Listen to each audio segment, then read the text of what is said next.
Okay, members, welcome to the 67th meeting of the Committee for Finance in the 22 to 27 mandate. As always, it will be broadcast in Parliament buildings and online. Put your phone on silent or airplane mode. That goes for anybody who is in the gallery or joins us at some point. It's not permitted to record any of this meeting. Agenda item 1 is apologies. We have no apologies, but we do have a number of members who have indicated they will join online. So we will see about others. Agenda item 2, declaration of interests. Members are obliged to declare any relevant financial or other interests as applicable. Does anybody want to declare an interest at this stage? No. No. Agenda item 3 is chairperson's business. So we are going to go to chairperson's business, a few bits and pieces, and then we'll go into oral briefing on the SL1s. 3.1 and 3.11 are the oral statement that the Minister shared earlier this week regarding the autumn budget, which we questioned him on Monday. So that has been sent to people. That's just simply to note. Obviously, we have the Minister giving us evidence next week, along with officials. 3.2 is a summary document relating to the autumn budget, which you will have seen, or you may not have seen, but it's a House of Commons library research document. And there are obviously other budget research documents are available, but that one has been shared for members' information. 3.3 is from the Department of Finance, and it is a minute on a loan write-off relating to the Presbyterian Mutual Society. Members will recall that this has been considered by the committee previously, and additional information was sought. Previous DALO readout responses are at page 61 and 63 of the meeting pack, so I'm going to ask the clerk to update us. So, Chair, that there's really nothing particularly new other than the information we've received has been reformatted to be in line with guidance that's in the Managing Public Money Northern Ireland.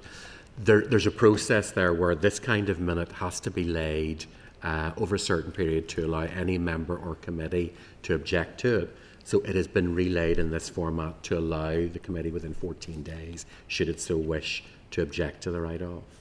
So they can pray against it?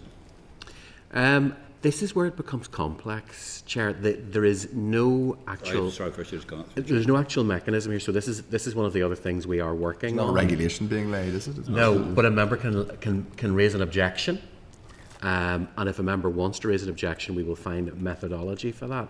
However, it's not the usual praying against methodology. It's where we have found that the guidance that's used by the civil service and our own internal guidance don't quite match.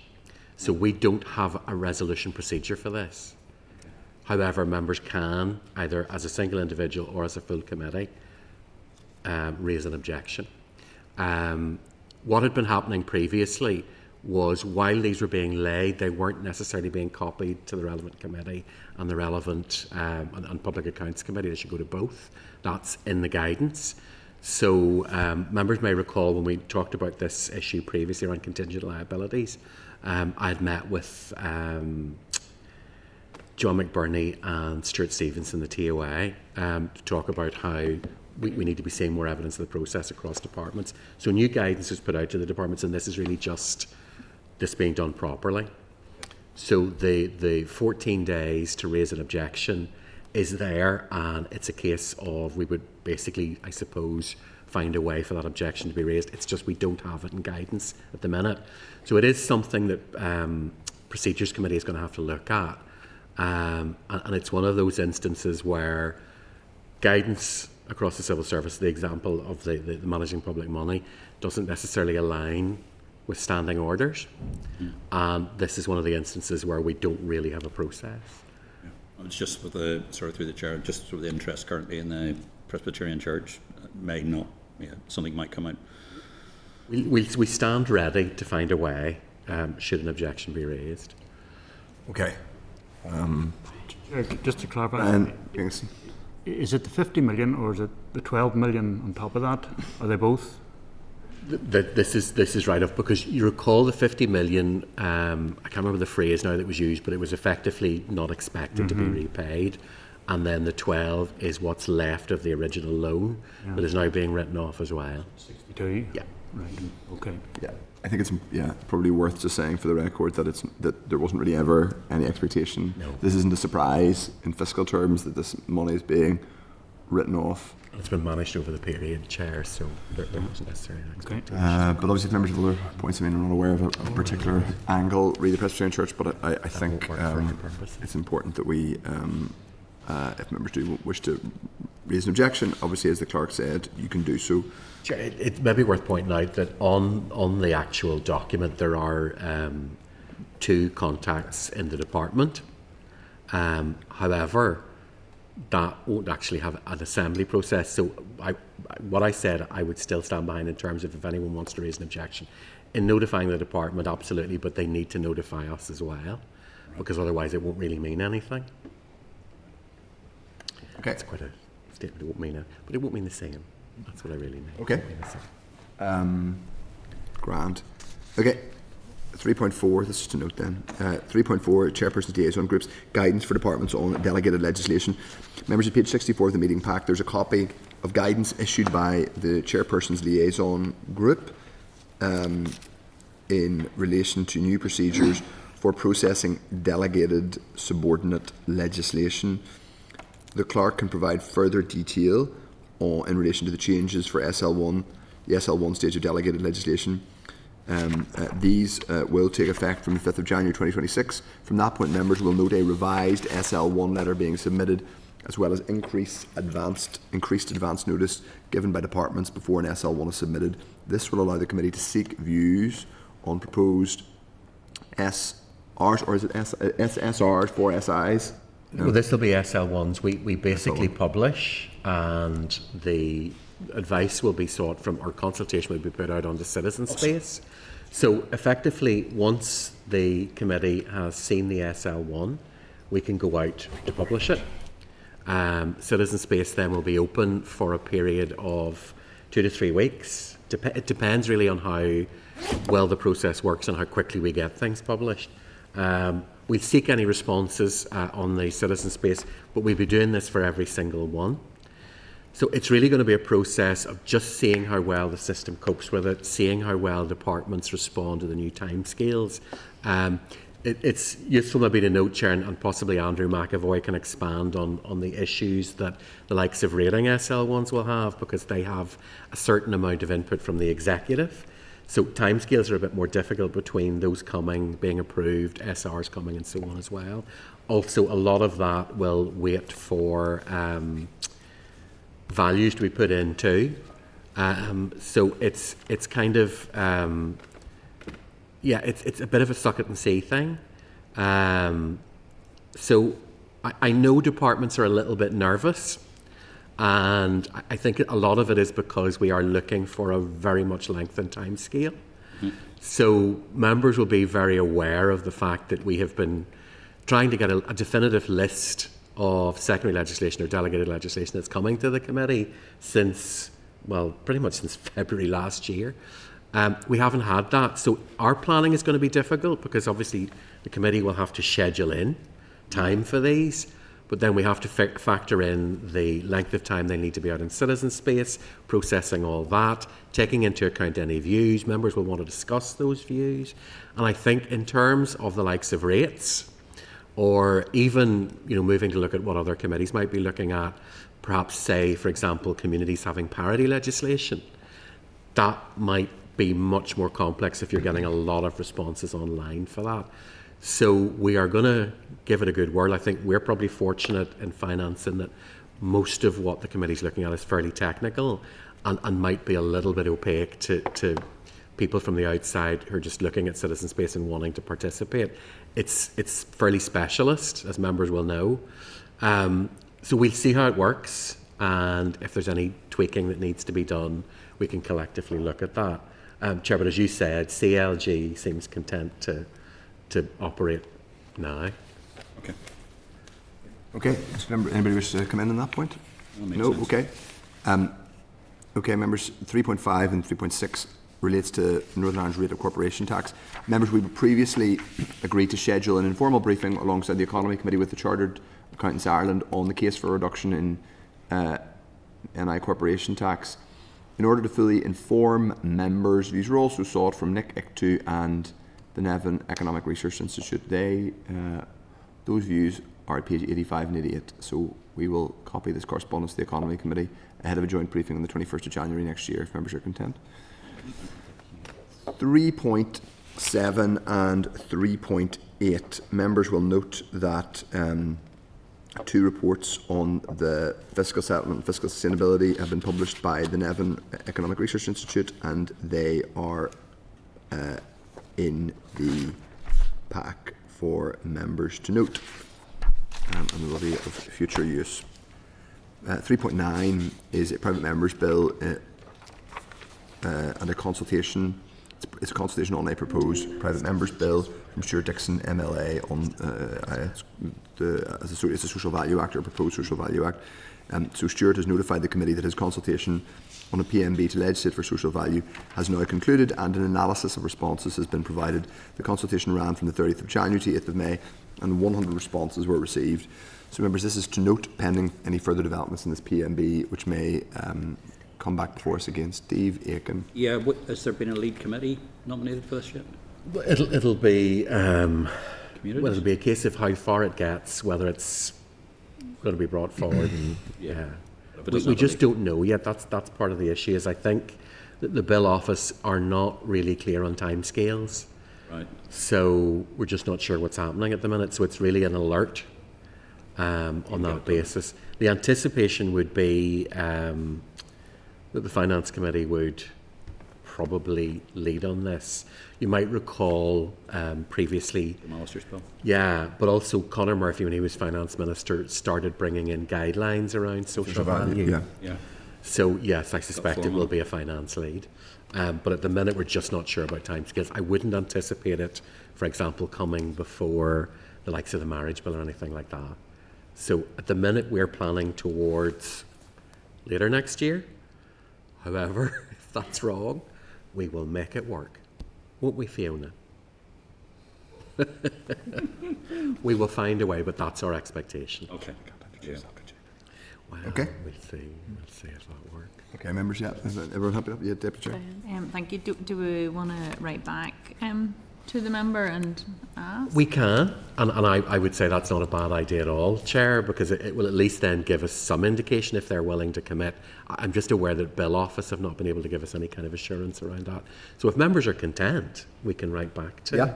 Just Members are content. Sorry, Yes. quick one, Chair. Obviously, the CLG will decide which committee it goes to. So No, that'll be through the Speaker, and after debate, after second stage, it'll be assigned. My expectation is it'll be assigned to this committee. It's worth probably pointing out, and Tom has reminded me, that the Speaker has given guidance around June next year being the cut-off, so if it's not introduced before that, then we wouldn't expect to see it. But if it's reached this level of consultation, and we've had the consultation detail published, I'm assuming a level of drafting has already begun, and yeah, I was just going to come in through you, Chair. I am also developing my own bill, and I'm at a similar stage, so I can maybe give a wee bit of insight. So there'll be no drafting done at this stage, and from what I gather, if the member has just published their consultation analysis, they'll still have to draft their final proposal. So happy to write just to get an update. I think that would be helpful. And I know some other committees have done pre-legislative scrutiny on some of the proposals, which may be something we want to think about. But I suspect they won't be able to give us any assurance on timelines at this stage, because I know I'm one step ahead and that my final proposal's in, and I still don't have any indication from Bill's Office or Speaker about precise timelines for drafting.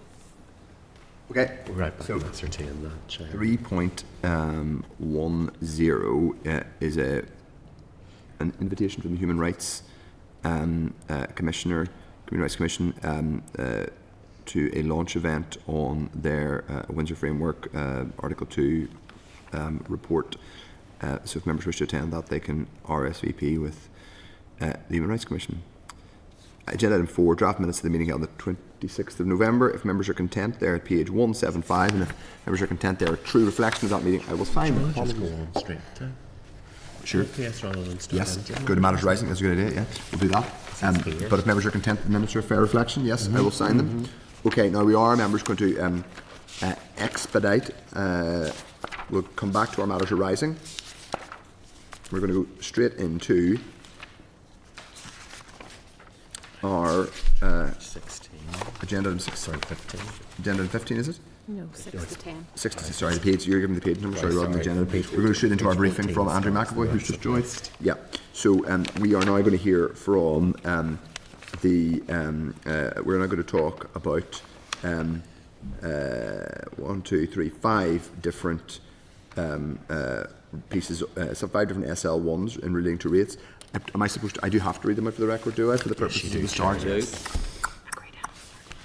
And we'll agree that Hansard will record this, I presume? Yes. Okay. For the purposes of the record, we are talking about agenda items 6 to 10, which are SL1, the rates, Regional Rates Order Northern Ireland 2026, SL1, the rates, Small Business Hereditament Relief Regulations Northern Ireland 2026, SL1, the rates, Making and Levying of Different Rates Regulations Northern Ireland 2026, SL1, the rates, Temporary Rebate Amendment Order Northern Ireland 2026, and finally SL1, Exemption for Automatic Telling Machines in Rural Areas Order Northern Ireland 2026, a compendium of all our favourites. I didn't make a single trip up there.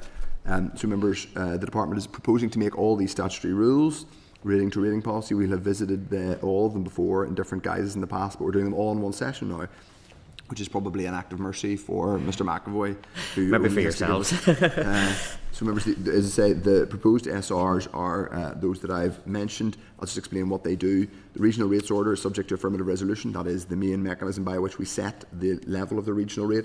It sets out in legislation the amount of domestic and non-domestic regional rates for the year ending 31st of March 2027. It will stipulate the regional rate for domestic and non-domestic property expressed in terms of pence per pound that will apply for the 26 to 27 rating year. Members should note that the poundage laid out in the rule will reflect the budget decisions taken by the executive, the detail of which will follow in the SR itself. We don't have that yet, to be clear. We're not talking about the level of the poundage today. So full details can be found at page 216. The next is the small business hereditament relief, which is subject to negative resolution. It extends the existing small business rate relief scheme through to the end of the financial year 26-27. Full details on that SL1 can be found in the clerk's cover note at page 222 of the meeting pack. Thirdly, we have, as I said, the making and levying of different rates regulations Order Northern Ireland 2026. That's subject to negative resolution, which will allow one rate setting decision to be made by a district council in relation to both parts of their tax base. I presume that happens every year, just so they can do it. Fourthly is That's based on reval. Okay, sorry, that's a different thing. So that's the one not we an every year haven't thing. seen. No, That's the one we haven't seen before. 2022. 23, yeah. 23, Okay, well, you can explain that difference to us as we're going along. The next one is the rates temporary rebate amendment order, NI 2026, which is subject to affirmative resolution and will continue the back in business scheme until the end of financial year 26-27. Finally, the rates exemption for ATMs in rural areas regulations, NI 2026, which is subject to affirmative resolution and will retain a rates exemption for ATMs in rural areas. We are well used to that one. So members, we have the Director of Rating Policy with us to talk us through them. Andrew, if you could make a brief opening statement, and I suppose with particular emphasis on areas that are new and novel. Yeah. Thank you. Okay, as you said, Chair, I'll talk you through each one of them briefly, but you've covered most of it. Bringing the five together now, conscious of the fact that we are entering a particularly busy period as a department with a multi-year budget, and the committee will be busy with that as well. The regional rate itself, yes, doesn't reflect any of the budgetary decisions yet, but is required to be sort of moved at this stage to allow the subordinate legislation to be brought in the new year to be debated in the Assembly as soon as that budget decision is taken. So nothing particularly new or novel in relation to that at this point in time. Small business rate relief is that bit of legislation will extend the duration of the scheme to the 26-27 rating year. Currently 30,000 businesses supported by the scheme at a cost of £22 million paid for by the executive. Just on that one, Chair, the Finance Minister had made a statement in relation to taking forward consultation at the start of this month in relation to that measure. That SR won't implement the or the SL1 doesn't reflect those changes. It could reflect it if the executive decided to. It could. And the consultation itself. My team are just proofing it at the moment, so it's almost ready to go. And the letter for an advance copy to the committees with the private office for issue. So it's likely to be this week. Draw on that one quickly. So that hasn't been discussed yet by the executive? No. It would need to, for you. So you're drafting it. You'll need to draft in a particular way. Consultation document will lay out options for adjustments to the scheme, and then once that consultation process is over, then we'll go to the executive in terms of that. Okay. So you're confident that you can do what you need to do in terms of redrafting should the executive decide to proceed with the Yeah, it's minister's been brought policy? forward at this stage to continue to be able to facilitate anything being implemented for April. Yep. On ahead. Sorry. Thank you. So it was just to flag that in the context. It's not really to do with the SL1 as drafted, but it's just to flag that in the context of it. Making 11 of rates is one that the committee won't have seen before. As the committee clerk was saying, the effectively district councils will often make one rate setting decision, and that will be applied then across both parts of the tax base, so the non-domestic and the domestic side. What this rule does is it enables that decision to be taken as one rate setting decision by linking the two parts of the council's tax base. And effectively, this piece of legislation doesn't implement a policy change in any way. What it does is, because you'll have the domestic tax base sitting as it is, and as a result of Reval 26, the non-domestic valuations will grow, it effectively recalculates that conversion factor so that district councils can still take that as one decision if they wish. It's really just a consequence of the list growth. So there's no policy change in regard to that, but it is something that's necessary to do if the councils still just want to make one rate setting decision across both parts of their tax base. The fourth one then, back in business, extends it for a year, just in terms of the progress on that, now up to 79 new businesses. I think whenever we first brought this in last year, I had mentioned to the committee that it takes a little bit of a while for the momentum to sort of grow on this, so we're starting to see that now as awareness grows. And there's a new forum being established with Solace, which is the chief executives of local councils, in January, to sort of look at how we can work across the council areas to really sort of drive that now. Again, it helps with that situation of the vacant property. Rural ATMs, again, that's a repeat of last year's provision. It'll extend it for one year.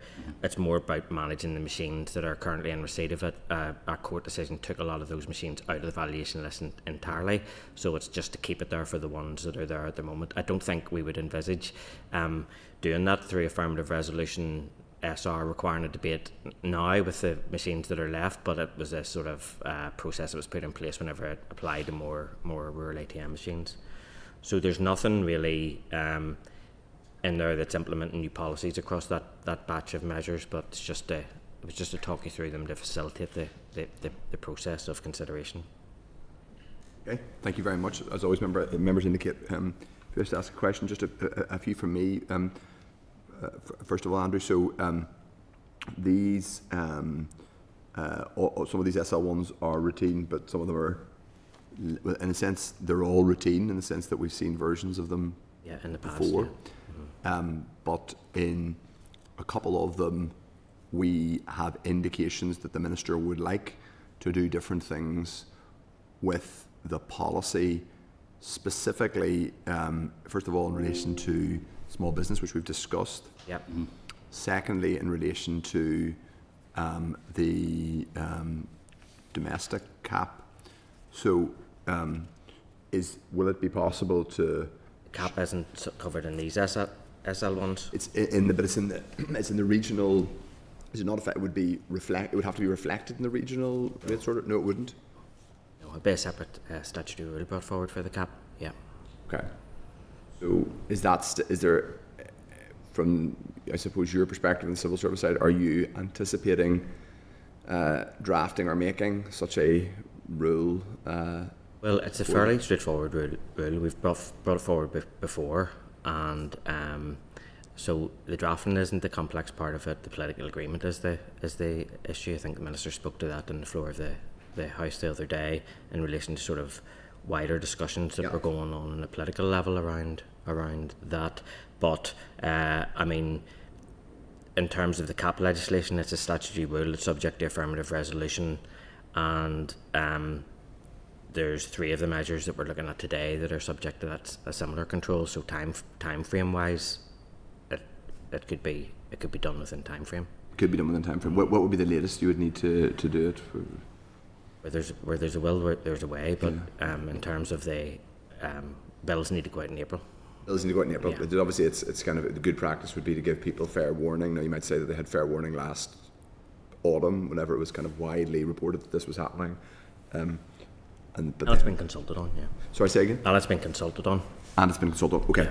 So, but just so we're clear on the policy changes that have been, I'm not sure exactly the right verb, proposed, mooted perhaps by the Minister and his predecessor, remove it or increasing the domestic cap from 400 to 485. That was in the consultation document, yeah. Consultation, okay. Ending early repayment discount. Yep. So these are things where the ministers have indicated that they would like to do this, and papers have gone to the executive recommending these, but it's never been discussed. Is that right? It was tabled for discussion. Tabled for discussion with a decision recommended. It was tabled for discussion as a paper. There were recommendations within the paper. Yeah. You're not able to say whether the specific recommendation the finance minister was to accept. I don't know to tell you. Okay. Okay. But I do know that it's tied up with a lot of the other budgetary decisions that are sort of in the there's the change to the domestic cap. That paper first went. The change to domestic cap and early repayment. That paper was first submitted last June 25. 23rd June, yeah. 23rd June 25, and it's never been discussed by the executive. It has been tabled for discussion. It's been tabled, but it's never been on the agenda. That's June 25, and then the other 2 are what the minister brought forward a few weeks ago, which is making vacant property relief less generous in order to make small business rates relief more generous. He's instructed us to start the work to take that forward now, so that's a longer term. I mean, it will be brought forward, but typically whenever we increase that empty property rate, there is a lengthy lead-in time. So, for example, with the you said that could be done by 26 if needs be. Oh no, that one I wouldn't be bringing that in by 26. No, you definitely couldn't do that by 26, but you could do the domestic. It's the domestic cap's already been subject to public consultation and is with the executive for agreement. So the minister's indicated he wants to do it with non-domestic, on the non-domestic side, making vacant property relief less generous. And I'm just describing it in as simplistic way as possible. Make one bit less generous in order to make the other bit more generous. Effectively, is the policy that he wants to. Across, that's the point in the strategic review process, is to look at savings in one part to make additional support in the other, or for example to make savings to the executive. Has a paper gone to the executive on that, or or no, not yet? On the non-domestic stuff, no paper on that. His signal is intended to do that. Intent. And is there a timeline on when a paper will be submitted? Yeah, I mean, so the minister's interested in getting up to 100 at the start of the next mandate. We want to do an incremental step to 75 before then, and there's quite a bit of work ongoing across. 100 on the small. No, 100% on the non-domestic vacant rate and 100% liability. Yeah. Oh, yeah. Moving it from the 50 up to. Yeah. So there's a bit of work that needs done at a cross-departmental level, because obviously there's work on regeneration sides taken forward by Department for Communities, and likewise NERI are moving forward with the dilapidation bill at the moment. So there's quite a bit of interconnection between all those things. If there's steps being taken forward on the NERI side to address dilapidated or derelict property isn't covered within the rating system, because to fall within the rating valuation, a property needs to be capable of beneficial occupation. Were we not told, sorry, this is not really one for you, were we not told by the department that the dilapidation bill was sort of nothing to do with us, Gov? Oh, no. It's not the dilapidation bill. I know it isn't, but clearly there's a linkage, but you just said between the yes, I mean, we're working with the officials that are involved in that, but there's nothing that can be done through the dilapidation bill. Yeah. If the dilapidation bill has its intended effect, which is to bring properties back into use or address the issue of dilapidation in some other way, but where it brings them back into use, they will then naturally fall back within the rating system. Okay. So that's the interplay between the two areas. Okay, so that's fine. That's just covered sort of the policy in innovations or policy changes the minister's indicated. We don't, so basically one, we're sort of in a holding pattern as to when it gets on the executive agenda. Yep. The other, an executive paper will go before the end of the year? No? On non-domestic vacant waiting? Yeah. No, not before the end of the year. Okay. No. So there's three things and that we have in sequence now that we're working forward in terms of the statement that he took forward. The small business rate relief, which is going out to consultation, we want that to go out this week. Yeah. That still doesn't executive. It doesn't executive. No. agreement, But it's when just it comes to consultation. executive in the new year, it'll be for a decision point. Yeah. Okay. The second thing is the non-domestic vacant rating going up. Sorry, actually, the business growth accelerator one. We want to take forward a consultation. We're thinking around March time for it to go out to consult on that. That is a policy that's in place in Scotland. There's a scheme with much reduced scope in England that also does something similar, and we want to take views on that as part of public consultation. But so that's the next step in terms of the minister's statement. And then the third thing will be, in parallel to that, to take forward some work on the non-domestic vacant rating and how we get the liability level increased in a managed way. What we don't want to do is just flick a switch and put the liability level up overnight, because across Northern Ireland there's different impacts that will have. You can see that across even maybe different political parties will have one person writing this to say, could you do this and bring it in, or on other people saying, could you put the brakes on that in this area? So, there is a need, and we've seen that through the strategic review process of just managing that properly. Okay, so that there's just in terms of then the some of the all the other SL ones we're looking at today. The main rates order, regional rate order for next year. Have you been asked to work up options for like a trajectory for rates over the period of the spending review? Not at the moment. That's still being discussed. What we can work out is how much is produced in rate and revenue post reval. Yeah. But that's a factor this year as well, in that because the non-domestic list is shifting, we need to know the final results of that before we can project. Is it not quite I suppose it was for the purposes of creating a multi-year budget, is it not quite important to know if we only have basically one local revenue raiser and that's rates, other than its parking charges and that? But they can, without us having to model it, they can work out what that will be. They don't come to you and say... No, they will once they've refined it down, but not at this point. And they haven't asked you to say, just for the sake of argument, what would it look like if we did X with rates? This is not, by the way, to do with reliefs. This is just like, say, we increase the regional rate or we decrease the regional rate. Yeah, no, it will be a major part of their thinking. They haven't asked you to do it. Haven't asked me, but I'm policy and legislation official, not a accountant. Well, you're still your policy. We will come in is once they start to refine their thinking on that, and to let them know about the potential implications of going too high in one area, too low in another. But you're saying when you will come in, do you mean before they publish a multi-year budget you expect to come in, or? Yeah. So that would appear to be quite a way off. Then, if you haven't been consulted yet, and it's 3rd of December. Oh no, they will have worked out their figures. I know that they have got the figures from what the regional rate take would be at present, and they can extrapolate up from that. Yeah. Okay, that's helpful. Okay, I'm going to bring in other members now. First of all, Deputy Chair. Thank you, Chair, and thank you, Andrew, for being here with us today on these. On them, my attention just went straight to the making and Levying of different rates, because it was one I hadn't seen coming through before, and appreciate your explanation of it. But I just wanted to ask in terms of a process point. So we've got this coming to us now to pass by negative resolution in advance of us seeing what the outcome is for Reval 2026.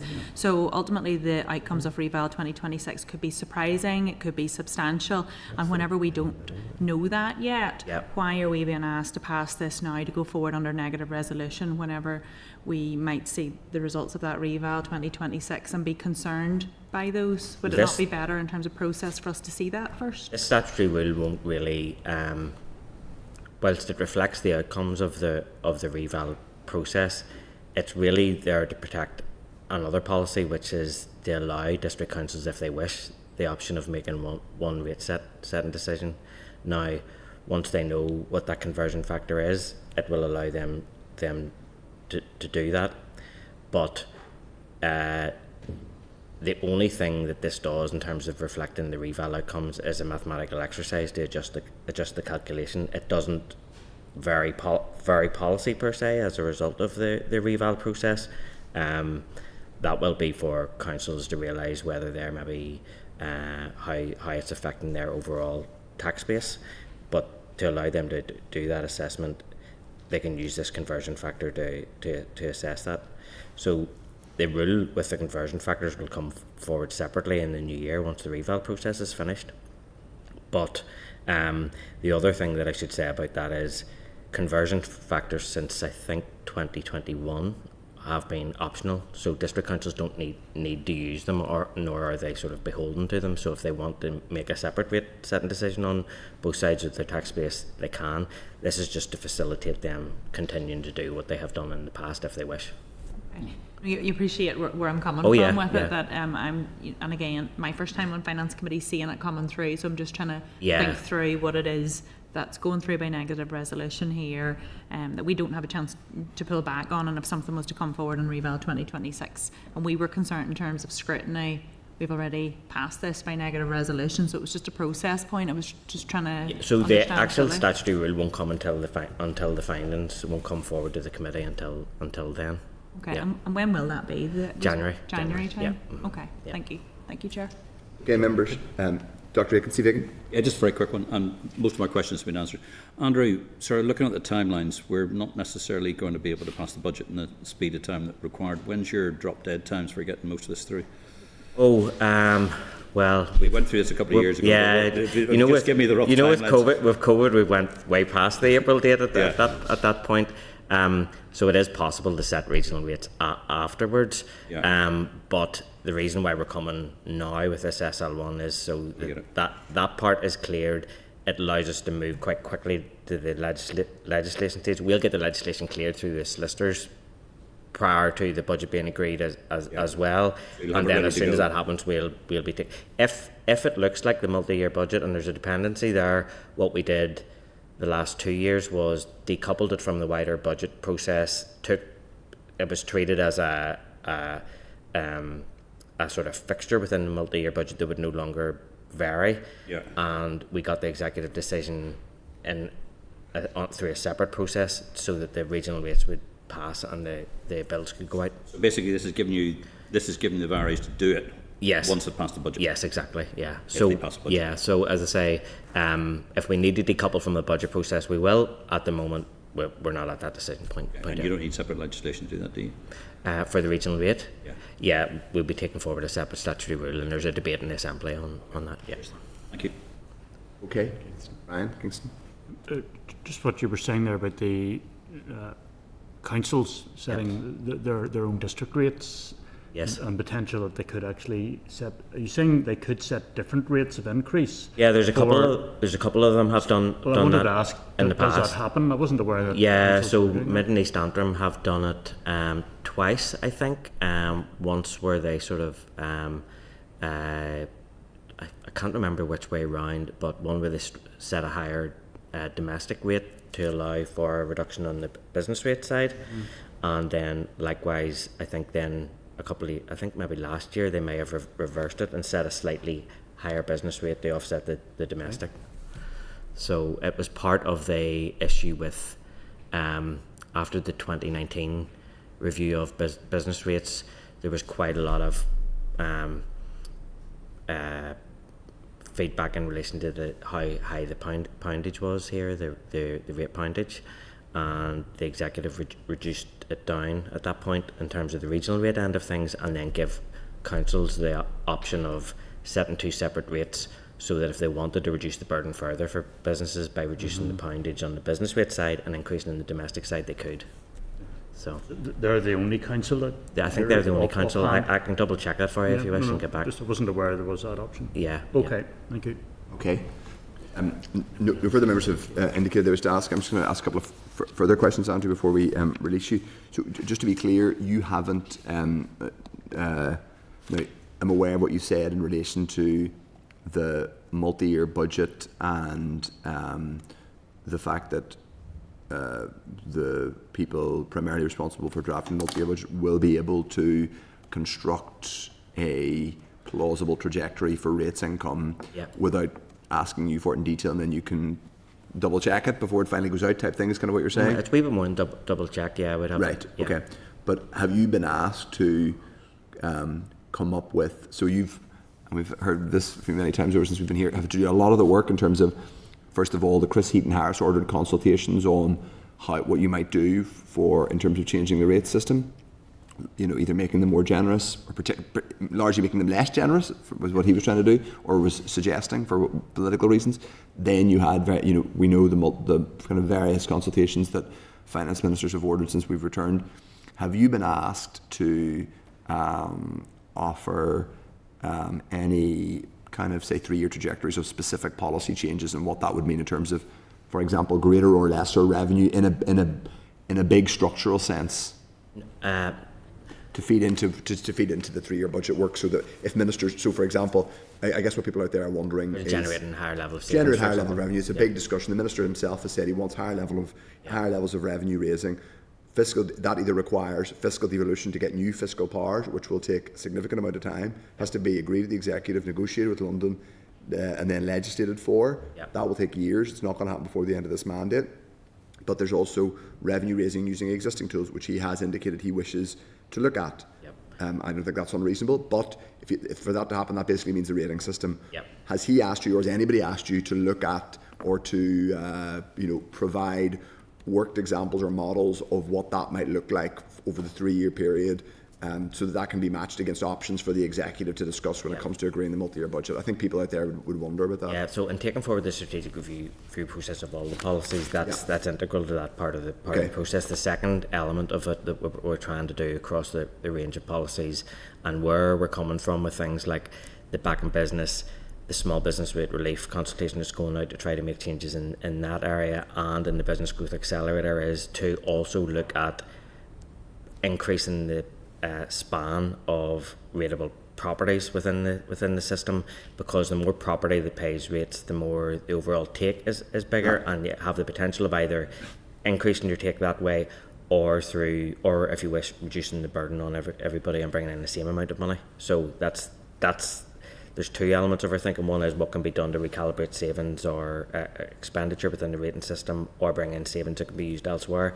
The second is that tax-based growth angle, which is what we've been really trying to push the last couple of years. If I'm understanding the answer correctly, is yes, but not necessarily specifically directed at this multi-year budget. It's work that you've done already, so the officials who are writing it they can go and look at it if they want and draw from it, but they haven't come to you and said, There will be a section in the multi-year budget on the rating system, and then how that contributes, and that'll be reflected in it. I suppose there's usually a section in most annual budgets saying we get this amount from 1 point whatever it is billion from our rating system, and if it goes up by a few percent each year, it'll be about this amount in cash by the end of a period. But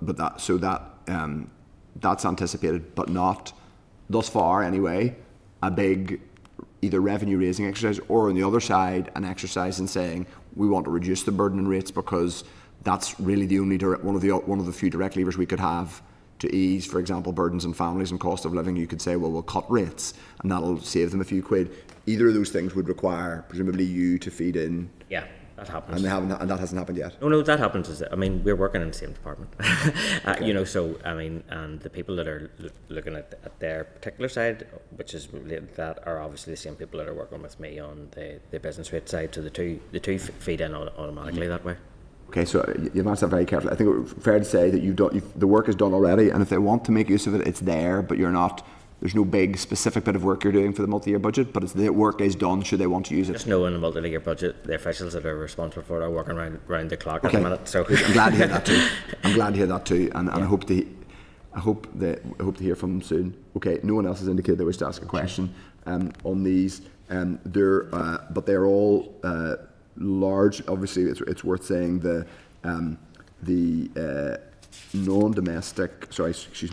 the domestic and non-domestic regional rates, it doesn't set the level, i.e. the poundage. It just lays the. You're kind of agreeing that this will happen, not the level of it. Members, and the same with the others. And I think most people would be relatively keen that both the rural ATM relief and the back in business scheme continue. So if there are no further questions, I'm just going to move on and address question needs for each SL1. Just as a reminder, this doesn't mean you're agreeing a specific policy. What you're agreeing here is that this will be laid, not the level it is laid at. I'm right in saying, Clark? I, and I'm sure others would not want to commit myself to supporting a level, but so I'm just going to go through these now.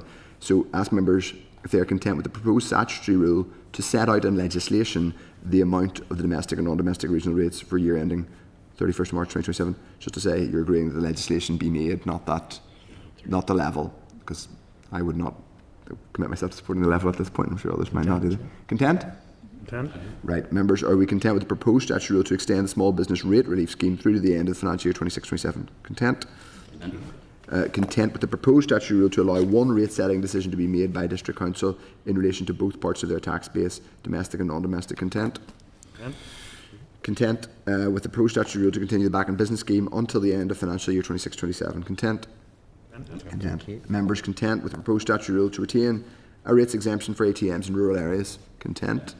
Okay, great. Thank you, Andrew, for that. We look forward to hearing from you soon, and well done on very carefully answering our questions, but not committing too much on the. You're no friend. Much do I try to get you to.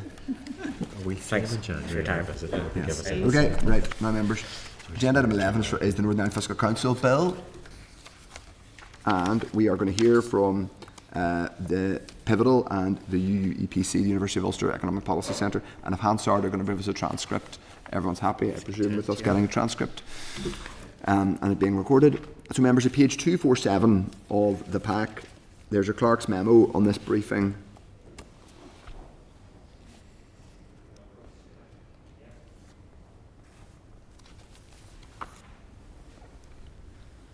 And, yeah, 247 is a clerk's memo.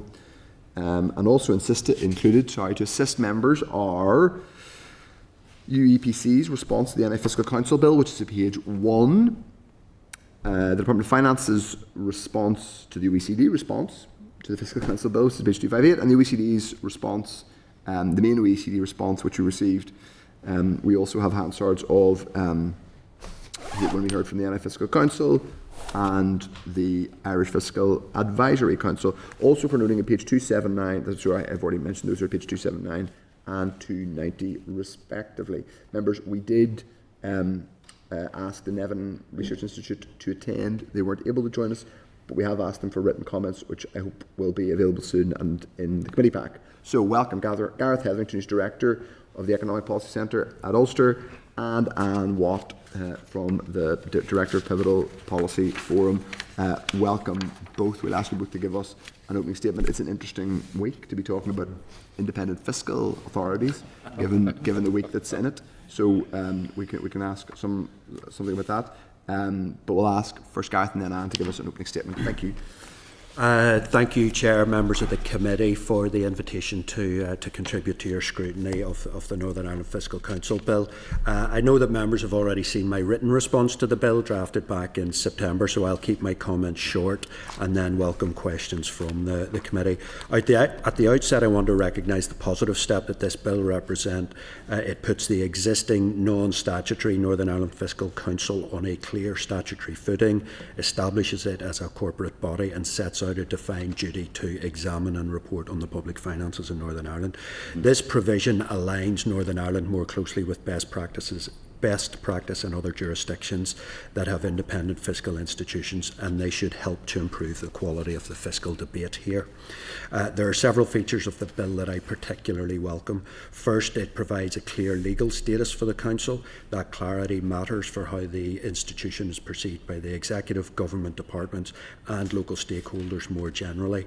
There's no ambiguity that this is an independent public body with a defined remit.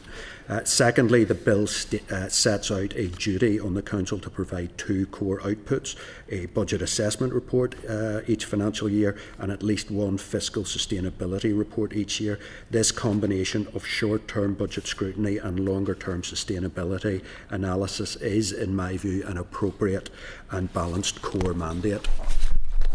Thirdly, the bill also safeguards the Council's independence. It makes clear that in performing its functions, the Council has complete discretion and is not subject to the direction or control of ministers, departments or the Assembly.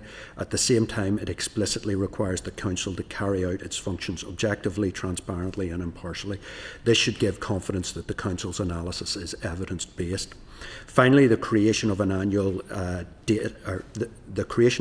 data statement and a statutory right of access to government information are very positive steps.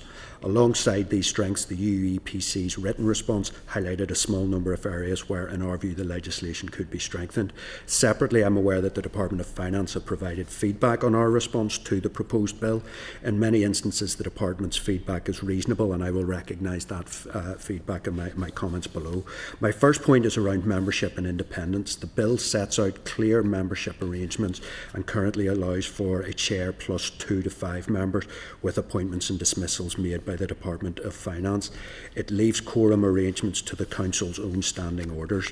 The Department has rightly highlighted that appointments will follow the Commissioner for Public Appointments Code with an independent assessor on the panel. In our response, we suggested that there may be a case for additional safeguards because we are conscious that the Fiscal Council is responsible for assessing and critiquing the work of the Department of Finance, and at the same time the Department of Finance is responsible for making appointments to the Fiscal Council. Also, on the subject of independence, the bill requires a review of the performance of the Council to be conducted every 4 years. This is to be welcomed. However, it's noted that the bill proposes that the Council should prepare the terms of reference for the review and also appoint the individual to conduct that review. Again, our view is that some greater independence should be built into that process. The Department has indicated that the OECD principles state that fiscal institutes should develop a mechanism for external evaluation of their work. That is true, but I don't believe that equates to allowing the Council to draft the terms of reference for its own review and to appoint the individual to conduct that review. The OECD make a number of suggestions, one of which is a peer review by an independent fiscal institution from another country. I'm not making that as a recommendation, but that is one OECD suggestion. We also made some comments on the publication of data supporting Council reports. The Department has correctly pointed out that alongside the statutory requirement for an annual data statement, the NI Fiscal Council already produce a data bank and publish technical reports. Our underlying point is that in an era when open data is increasingly standard, including a strong expectation of detailed data publication, detailed data publication maximises transparency, and that the legislation reflects the current actions of the Council. Within Clause 6, how the Council performs its functions, we commented on the non-recommendation rule. It's entirely correct that the Council should not stray into political choices or advocate specific policy decisions. That's a role of ministers and the Assembly. And the Department has emphasised that the proposed legislation still allows the Council to consider the effects of any policy or alternative policies on the public finances. It may therefore be useful either in the bill or in supporting documents, such as a partnership agreement, to make explicit that rigorous scenario testing and sensitivity analysis is encouraged. The committee may wish to discuss this point with the current Fiscal Council Chair. On the issue of timeliness, and specifically the speed with which departments must respond to information requests, Schedule 1 gives the Council a right to access to government information, and the Department of Finance has indicated that memoranda of understanding with each department and the NIO already set out arrangements including timeframes and escalation routes through permanent secretaries, ministers, the executive and the Assembly. This is welcome, along with the intention to review the MOUs once the Council is on a statutory footing. In conclusion, Chair, I want to emphasise that our overall assessment of the bill is strongly positive. It represents a substantial and welcome enhancement of Northern Ireland's fiscal architecture. Our comments are intended in a constructive spirit to help ensure that once this legislation is enacted, the Northern Ireland Fiscal Council has the clarity, access and independence it needs to play a full role in supporting fiscal sustainability and raising awareness to inform debate on the difficult choices we face in respect of revenue and spending. I hope these remarks are helpful to the committee in its consideration of the bill, and happy to explore these points during questions. Okay, thank you very much. In your really helpful response to us, you say that budget assessment reports are due to come as soon as practicable after budget publication, and then you say this could perhaps be more specific given the precedent in GP. I presume you don't want us to follow the precedent of publishing the reports before the budget, which is anything. Sorry, that's me being facetious. Anne, would you give us an opening statement? Thank you, Chair, and thank you to the committee for the invitation to contribute today. So Pivotal will be a very strong supporter of the Fiscal Council's work and a strong supporter of this bill in putting that work onto a statutory footing. I think it's what the Fiscal Council has done over the last 4 years is invaluable and much needed. I think it's brought transparency to Northern Ireland's public finances in a way that we didn't have before, or we didn't have before unless you had a PhD perhaps in public finances. It's brought helpful, independent and expert analysis of budgets and public finance issues, including their budget reports and their work on assessing Northern Ireland's level of need, and also their thematic sustainability reports. I think what's perhaps particularly helpful is the forward-looking nature of some of the work that they do, encouraging us to look ahead at what is coming and to be better prepared. I think they have achieved a high standard of analysis, a high standard of technical analysis in an accessible and relevant way. And they've achieved the not easy task of providing that rigorous analysis and also communicating it in a way that is clear and understandable. So all of that is good, and I think they've done all of that while clearly working independently, but with a positive and collaborative relationship with the Department of Finance as far as I can see. So I think Sir Robert Choate, as the first chair, has done an excellent job, along with the other members of the council, and Jonathan McAdams as the chief of staff. And I think as well, worth noting that the Department of Finance have been supportive of the establishment of the Fiscal Council and enabled it to operate independently. And I know Sir Robert has said that several times, that he has been allowed to do their analysis and publish their findings without any pressure or interference from the department, and that is all good to hear. Perhaps this is a bit of a fiscal nerd's perspective, but I would say the Fiscal Council is one of the best things that's happened in the public policy space in recent years in Northern Ireland.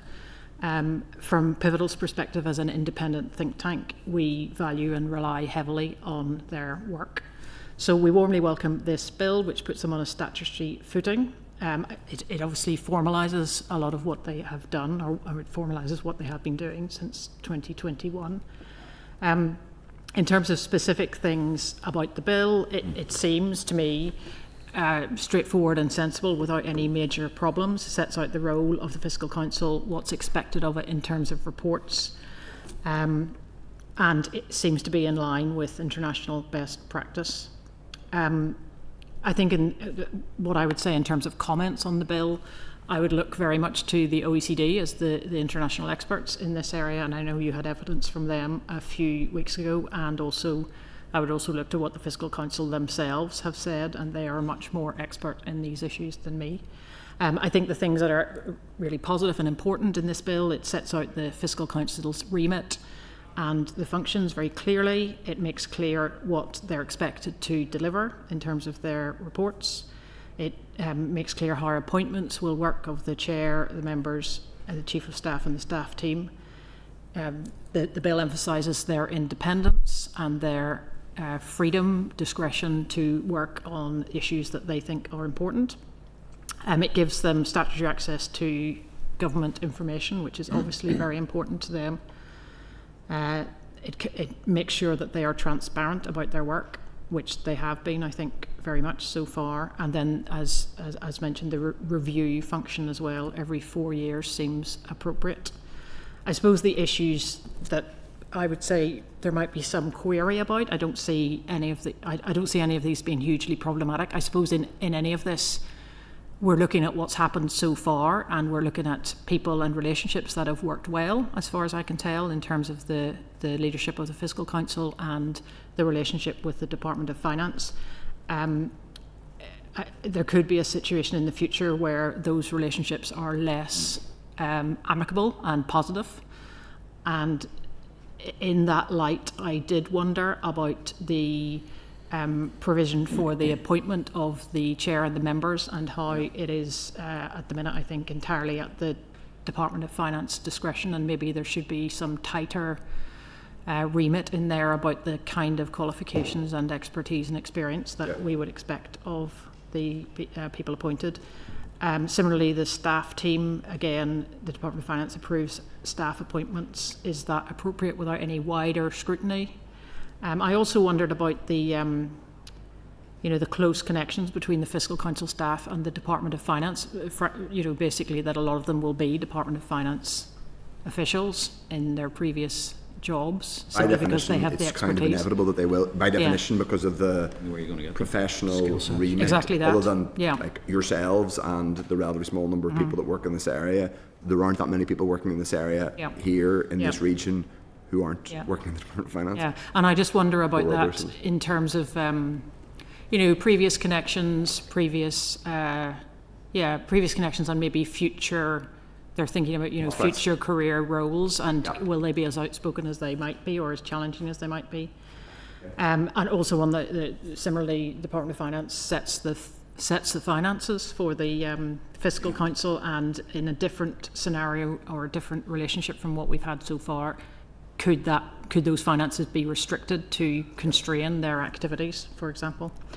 Final thing would be, I think the bill does not say much on what we expect from the Fiscal Council beyond its reports. So does it have to respond to this committee? Does it have to respond to the Assembly? Does it have to respond to the media and the public, or indeed think tanks? Maybe there needs to be a little bit more on that. And the final thing, actual final thing is, how do we resolve? How will the disputes, if there was ever a dispute between the Fiscal Council and the department, how would that be resolved? Is that something which is in legislation, so far as you're aware, and it may not be a question of the answer now, in other jurisdictions? I don't know. Okay. Dr. Aiken will come in a second, but members do indicate, should you wish to. I think if that covers your remarks, thank you, Anne. Thanks both of you for your opening remarks. I'll ask a couple of questions. I'll sort of throw questions, grab them if I'll get answers from both of you. But if one person feels that the other person's covered it and they don't particularly have anything to add, that's grand too. But I'll start with you, Anne, just because you mentioned, and in a sense, your response to us has probably broadly mirrored a lot of the response the committee has had, which is good, pleased that we are. And I was, as with like Dr. Aiken, I've been in the committee since the Fiscal Council was set up. Definitely seen it as a good thing, definitively something which has improved the quality of the debate, even if every single bit of analysis isn't. The department or whoever doesn't totally agree with it at all times. It is authoritative and it's been useful. And secondly, somewhat belatedly, the fact that it's being enshrined in statute is also a good thing. And at first glance, the bill is relatively straightforward.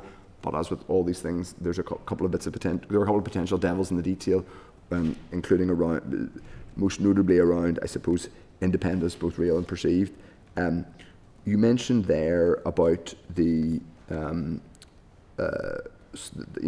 slight question about appointments, i.e. the department making the appointments and effectively being paymaster for the Fiscal Council.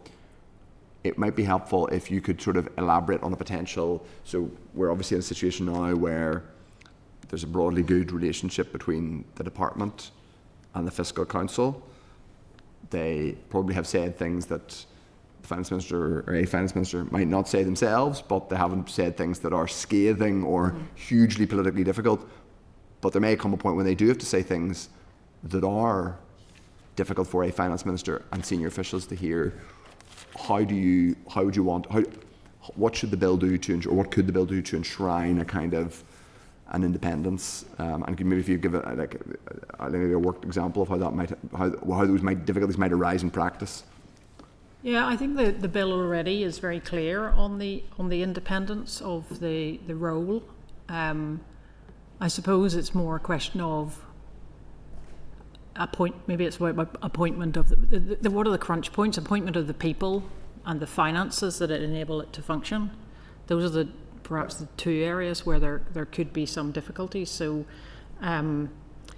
you would hope this wouldn't happen, because it would be really contrary to the whole aim of the establishment of the organisation. But if you did get into a kind of scenario that you've been talking about, Chair, where the Fiscal Council is being very challenging to the department and its decision making, then maybe it would find it doesn't get the resources for the next year, or it doesn't get as much as it wants, or some request it makes to enhance its abilities isn't looked on favourably. And indeed, at the minute, I don't. I might come to you on this one, Gareth, and jump in. At the minute, we have two kind of almost worked examples. A very prominent one in London, obviously, that we're lots of reading about, and I won't go in. I don't think we should need to go into the whole didn't they about when information was briefed or whatever. But clearly, that relationship is becoming and that's a particular type of fiscal relationship, because they're an economic forecaster as well as a fiscal forecaster, and they do much more things than the Fiscal Council would do here.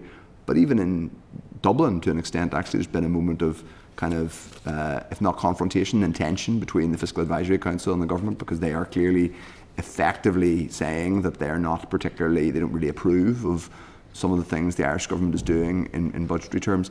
So would you anticipate that this Fiscal Council, Gareth, will have to say things that the Finance Minister and the Executive won't like? And can it do its job if it doesn't say things that they don't like? So I think it's inevitable. From time to time it will say things that the Finance Minister or the Executive don't like. If it can go through a period of time without doing that, I would raise questions about whether they're doing their job effectively. That's their role, is to challenge. On the 2 points that have been raised in terms of funding and appointments and the independence issue, if we take them each in turn, some potential solutions. On the financing side, I think we have to recognise that it is normal for fiscal institutions to have a sponsor department. So the question is, well, which sponsor department? And if it's not... Sometimes they're sponsored by the legislature, which is something we've been discussed, which is a different model, but yes, so that has you its own could go challenge. the Department of Finance route, there's a tension there. The other centrally coordinated department that we have is TEO, but the tension that you would have with the Finance Minister would effectively be the same tension you would have with the First Minister and Deputy First Minister. The other independent organisation in Northern Ireland is the Audit Office, but the Audit Office is responsible for auditing or will be responsible for auditing the Fiscal Council. So it can't independently audit it's an organisation which it sponsors. So when I was sort of prepping for this, where I finally landed was the Fiscal Council Chair has to make a resource request and the department make their funding award. And I think this committee, or the Assembly more generally, should have sight of both those documents. And over a period of time, if it becomes clear that the Fiscal Council's funding is being constrained, that you as our political representatives, the political accountability on this side, that they're able to understand, that you are able to understand why that's happening. So it's to have that clarity of any difference between the funding request and the funding award. I think that's the first point. On the appointments... just on that, just to come back on that, so I suppose you would say, because that's a good point, and that's one of the considerations that's come up. If I was being devil's advocate a bit, I would say it's fairly clear that lots of other organisations, from probably you could say from NI Water to the Arts Council to the PSNI, could all say over the last decade and a half that they have been squeezed, and that other bits of the executive, they might say health, they might say other political choices, have had priority over them. So there is clarity. Everyone knows that, and there's totally different organisations doing totally different things. But everyone would say I don't think anyone could deny NI Water, the PSNI and the Arts Council have all had their budget squeezed. We know that, but it doesn't necessarily mean it just means we all know it's happening, but it doesn't necessarily. So anyway. Yes, so that's correct. And if the Fiscal Council put a funding request in for £600,000 and they're awarded £550,000, as a committee you can try to understand the difference of that and make a determination, is that reasonable? If they put a funding request in for £600,000 and they're awarded £300,000, that's a different conversation. And so yes, every public body is under funding constraint, and we understand the reasons for that, but I guess what I'm saying is, as long as there is an external scrutiny outside of the Department of Finance and the Finance Minister over the funding that's awarded to the Fiscal Council, that should help alleviate some of that independence challenge. Okay. I'm going to bring in members in 1 second. Just one additional question from myself, which is around the fiscal sustainability reports, which are in many ways the most interesting bit. And then I have one other question, which I'll do very brief. The fiscal sustainability. One of the questions is around the regularity of fiscal sustainability reports, and clause 4 currently says that they basically have to do a fiscal sustainability report, I think once a year. They have to do one a year. I don't think it stops them doing more than one a year, but they have to do at least one a year. Is that the appropriate amount? Or I suppose you could double, triple their staffing and have them do one every week. But I think so. Yes, there's the budget assessment report and there's the fiscal sustainability report, both of which there has to be one a year, which for me seems reasonable. I think where I had raised some issues was the regularity of the overall report relative to the thematic fiscal sustainability report. And again, the legislation requires that an overall fiscal sustainability report is carried out at least once every 5 years.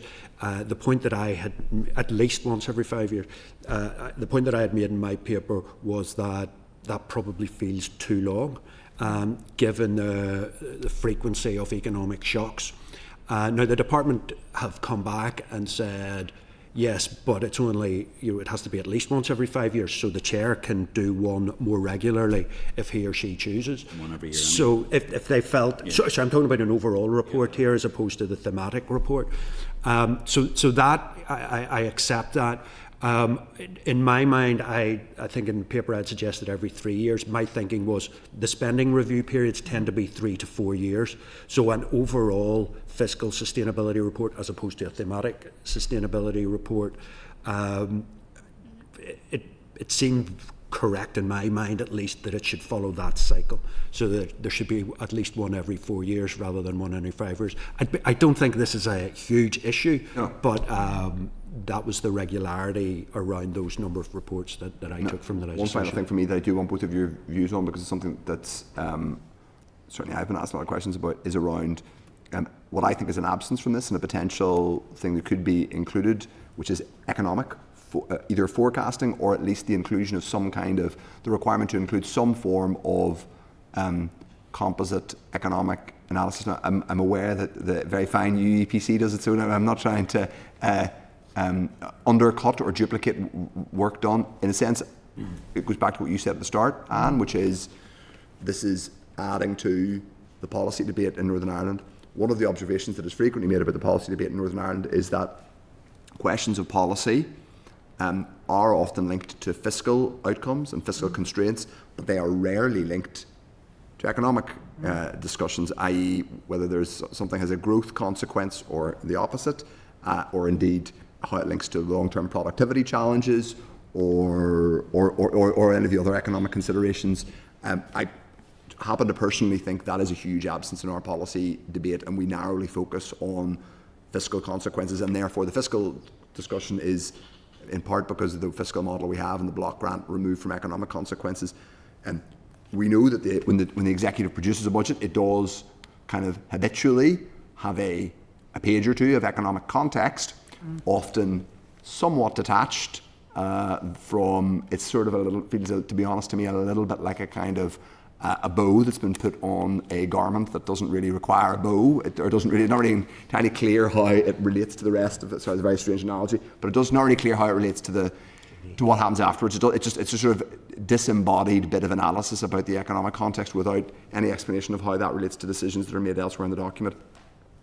It's a long way of saying I think the Fiscal Council could be required to either, the more fulsome option would be produce its own economic forecast of one kind or another, or produce some kind of economic analysis attached to, either produced by or composite from, done by organisations like UEPC and the other economic forecasters. I would welcome your thoughts on both of those things, first yourself, Anne, and then Gareth. Yeah, I think on your point, Chair, about public finance decisions being taken in isolation from the impact on the economy, I think that's a really important point. I think we spend too much time talking about how to divide up the block grant and not enough time talking about how to grow the economy. And I think that's a really big point, which is much bigger than the issue on the table today. But I think that is important to be said, and something that Pivotal will keep saying. In terms of the role of the Fiscal Council,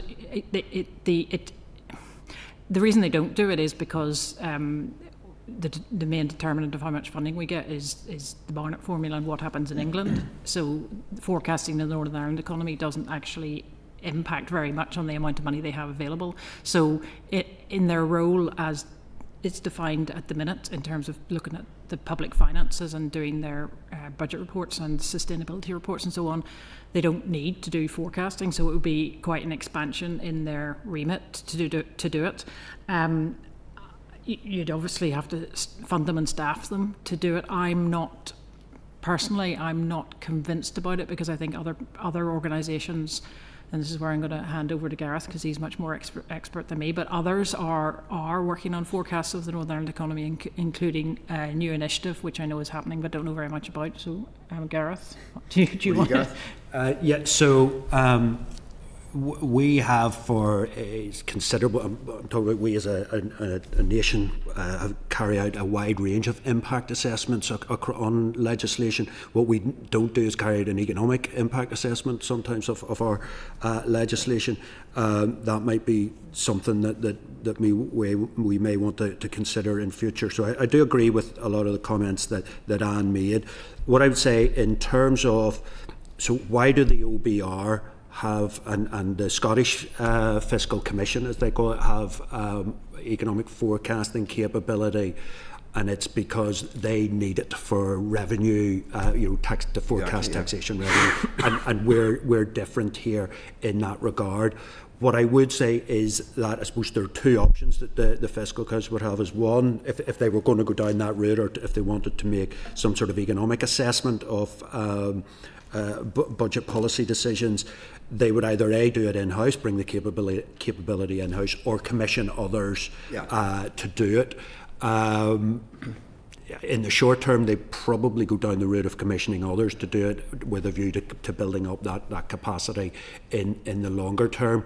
I think ultimately, I suppose my position would be, as we sit right now, I would agree with Anne, I don't see a huge demand for that. However, if in 3-5 years' time we're sitting with a larger range of devolved fiscal levers at our disposal, then we could have a very different conversation in that regard. Would it not be reasonable to kind of, assuming there's not political agreement on this, to kind of bake in some of the potential to do some of that work in the legislation?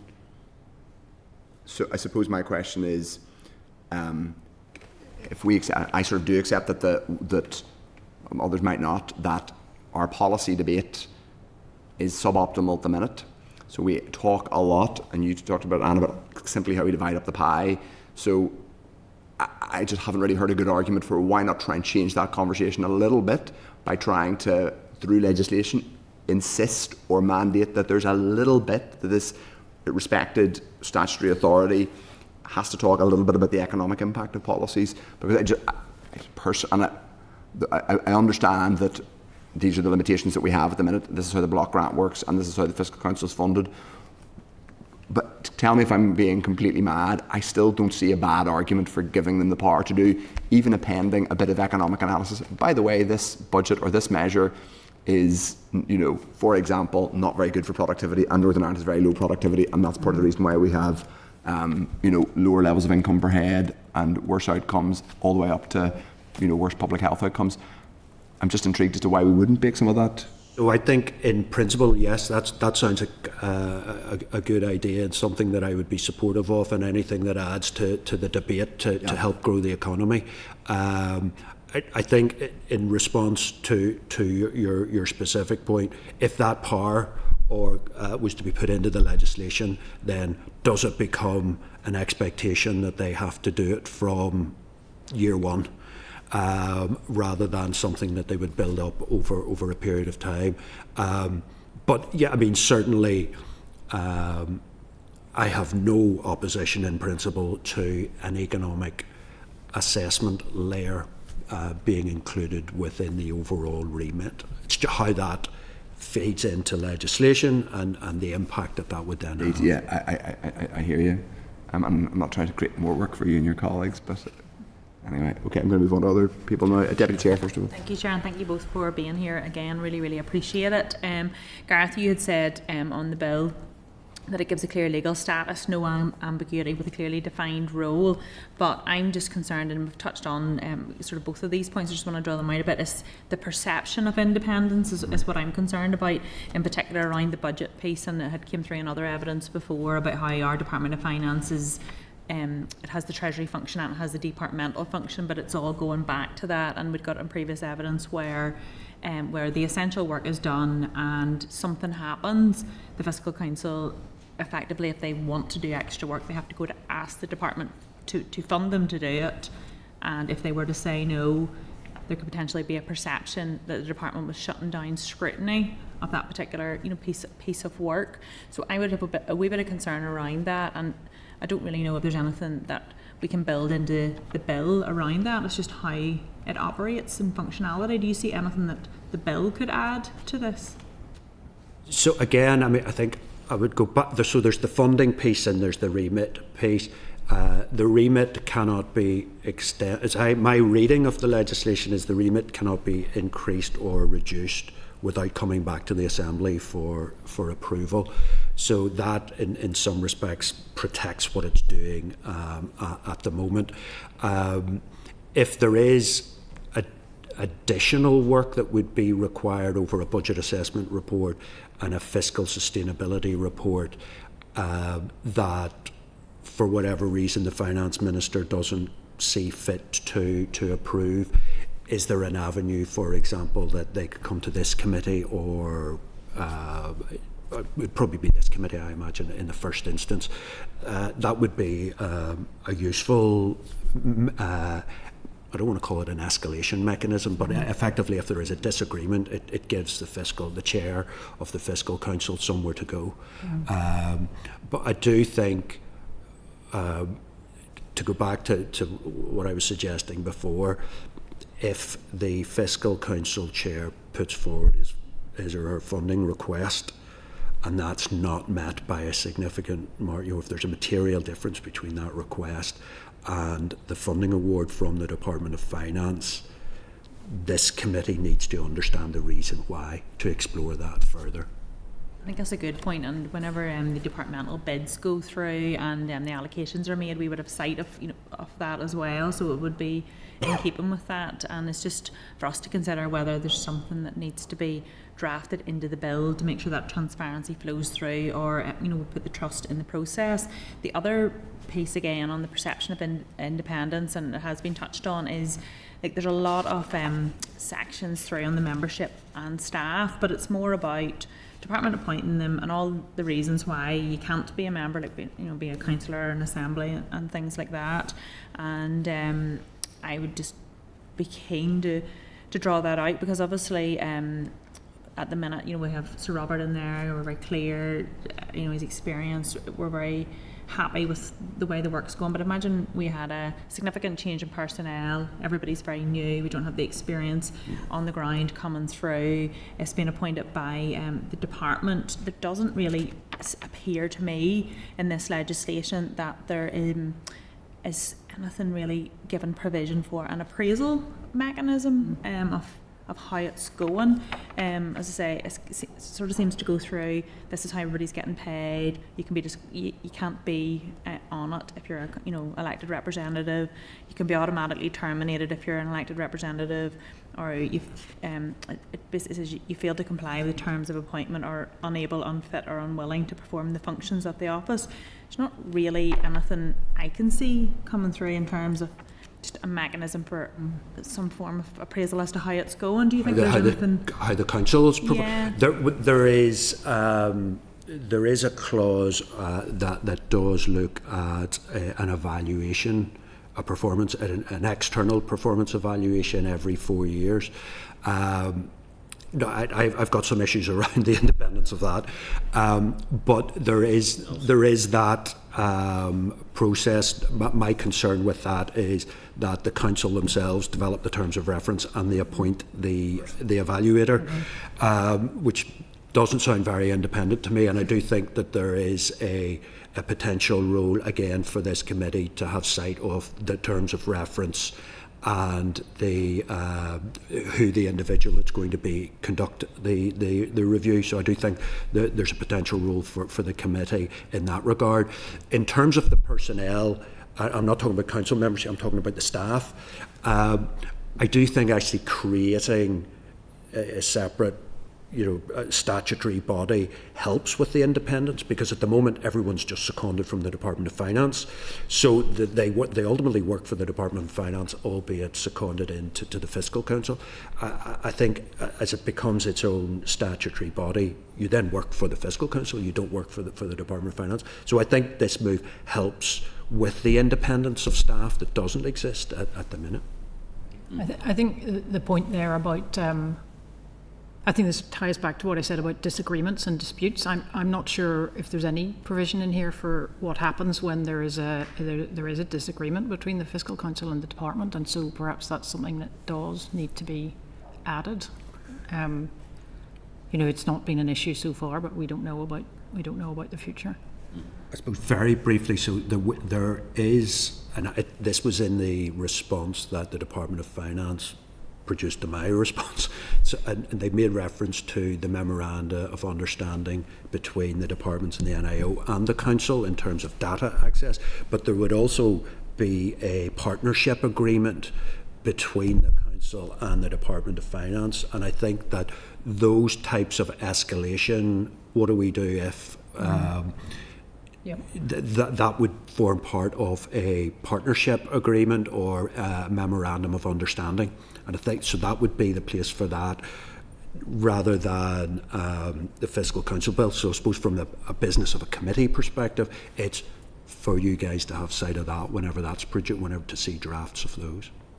Thanks very much. And just a final one, Anne, you made an interesting point about whether or not the council needs to respond to media or respond to think tanks. What just to draw that one out a little bit more, do you think there's like a direct provision stating requirements to engage or respond? Or? Yeah, I just think it's interesting. The bill, I think, is silent on that, doesn't say anything about any obligations on the council to, does it have to answer media questions?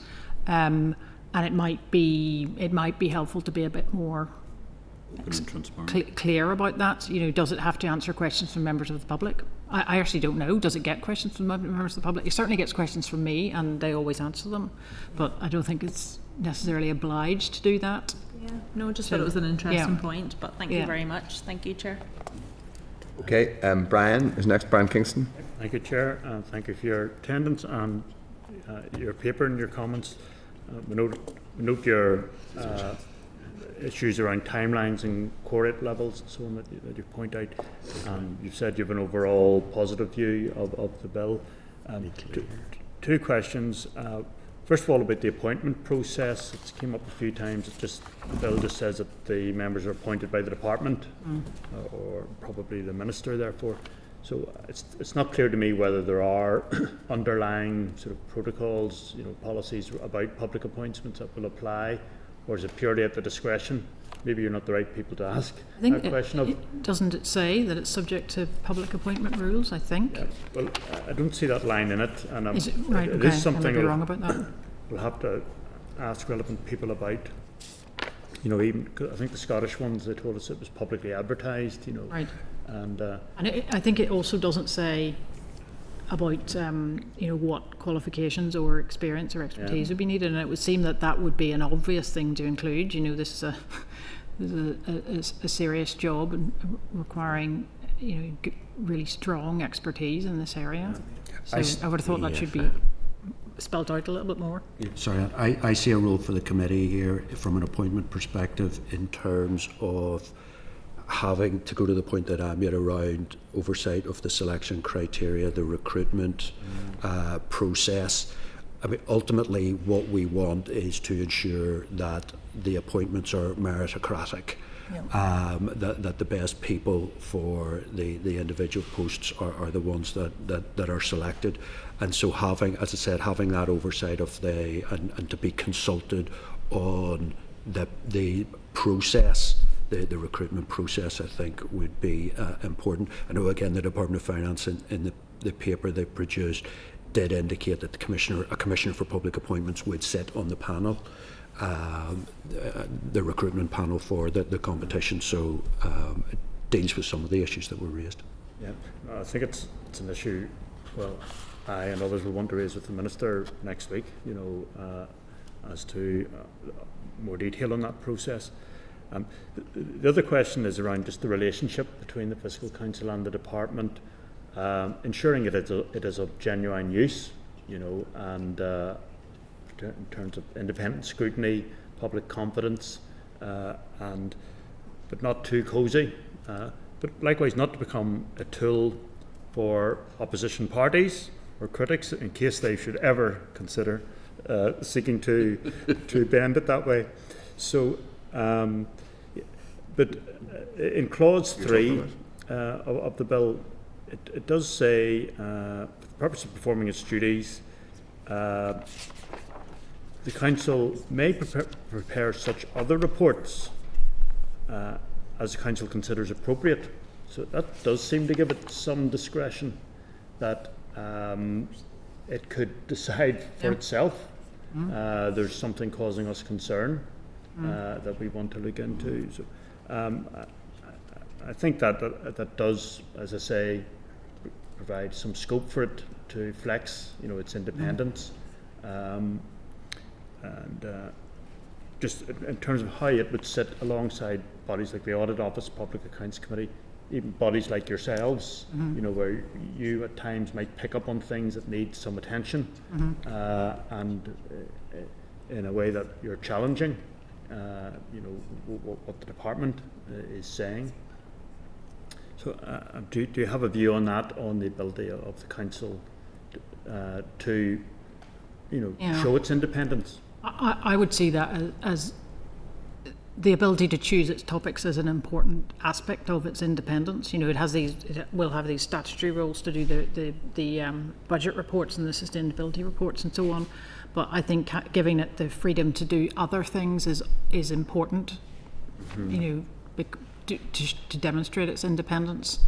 I suppose there's another question there about, should there be any constraint on that?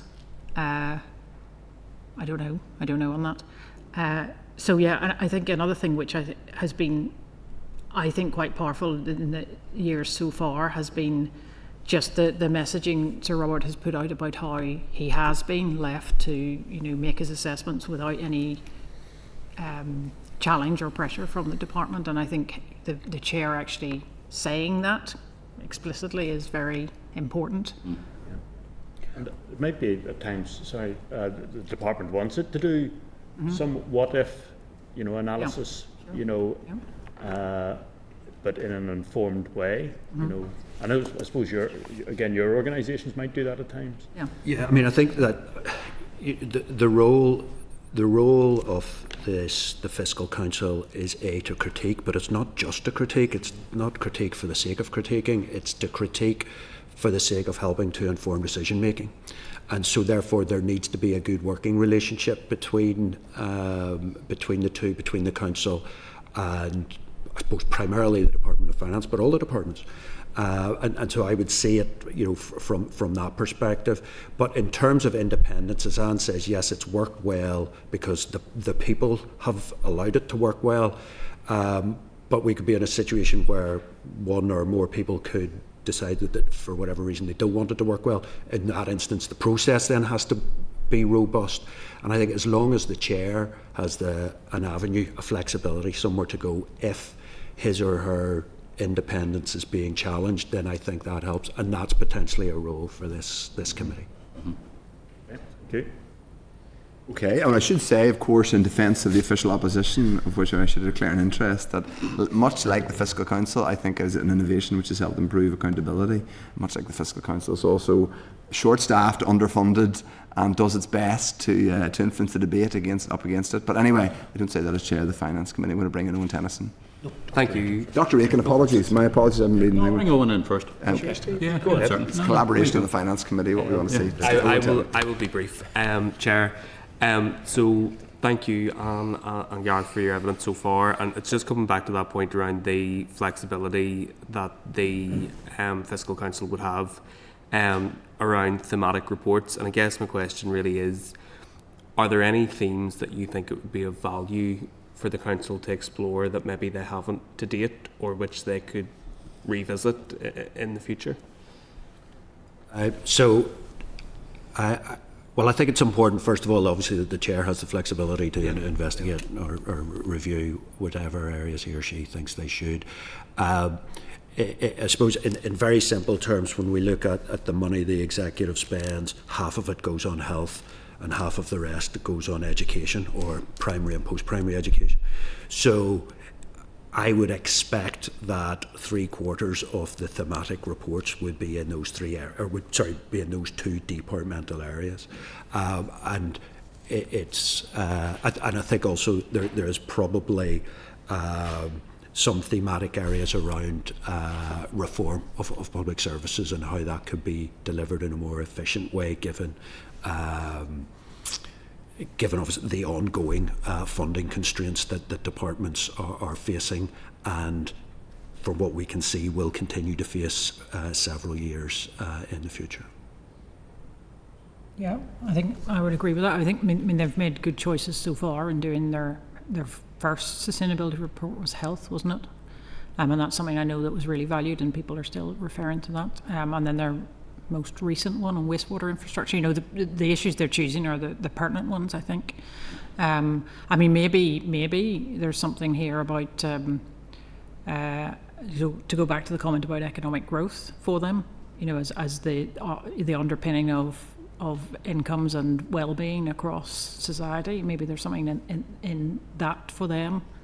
No other comments, I don't think, on that at this stage. No, that's helpful, thank you. And then, one of the issues that obviously I talk about all the time on this committee and in the chamber is that kind of elephant in the room in our public finances, which is the cost of division. And of course, that's a very tricky space because not all of those costs are direct financial costs to public services. Some of that's opportunity costs, some of that is indirect economic cost. And it's also very political, so it could be a difficult space for an organisation like the Fiscal Council to explore.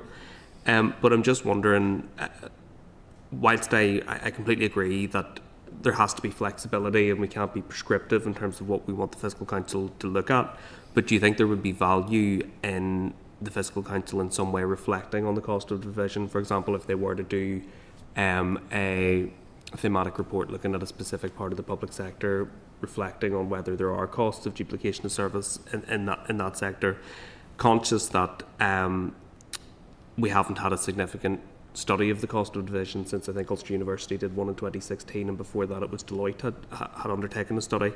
Not saying for a second that the Fiscal Council would be the right body to do a kind of big root and branch review, but is it something, I guess, my question is it something that they could or should consider as they go about their work?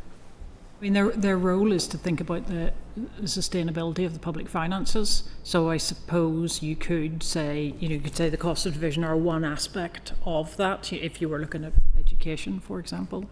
I think this raises another issue in my mind, which is, if this committee thinks that the Fiscal Council should be doing something, have you got a way to tell them that you do? Yeah. But anyway, maybe that's a bit of an aside. So I suppose they're looking at across the board the sustainability of the public finances, what is coming out to them as the biggest issues, and then you get back to exactly what Gareth said: 70% of the budget is health and education. But the cost of division is within that, isn't it? So, yeah. As a research area, it certainly merits research. Is it a role for the Fiscal Council? Don't know. Yeah. Would be my answer. Because, as you rightly pointed out, you're bringing them into a political debate, and I'll leave it at that. Yeah, I think if you were looking at, so they look at the sustainability of the public finances, and they look at particular themes. So they looked at health, they looked at wastewater. If you were to look at the sustainability of the education budget, then you'd be asking yourself questions about why are we funding schools in different areas, 2 schools in one town, one village. So I think it could get into those areas, but I also think they'd be cautious about that because it's quite a political question. Yeah, understandably, and I mean, like I've discussed this with the Fiscal Council themselves, and I can understand that hesitancy and that caution, but equally the council has previously outlined the potential revenue that would arise from certain revenue raising measures. Now, to me, that's also inherently political and controversial, so providing an analysis and setting out the options isn't necessarily the same as making recommendations in terms of public policy. And I just think it's an area that we talk about it an awful lot in abstract terms, but there's really very little up-to-date information out there. And whilst they may not be the right body to do a kind of big root and branch study like the ones that we've seen before, I don't think it would do any harm to occasionally consider it and have due regard to it and think about whether it's relevant to one of the themes they're exploring. But no, that's really helpful to hear your reflections. Thank you. Okay, thanks. Steve Aiken.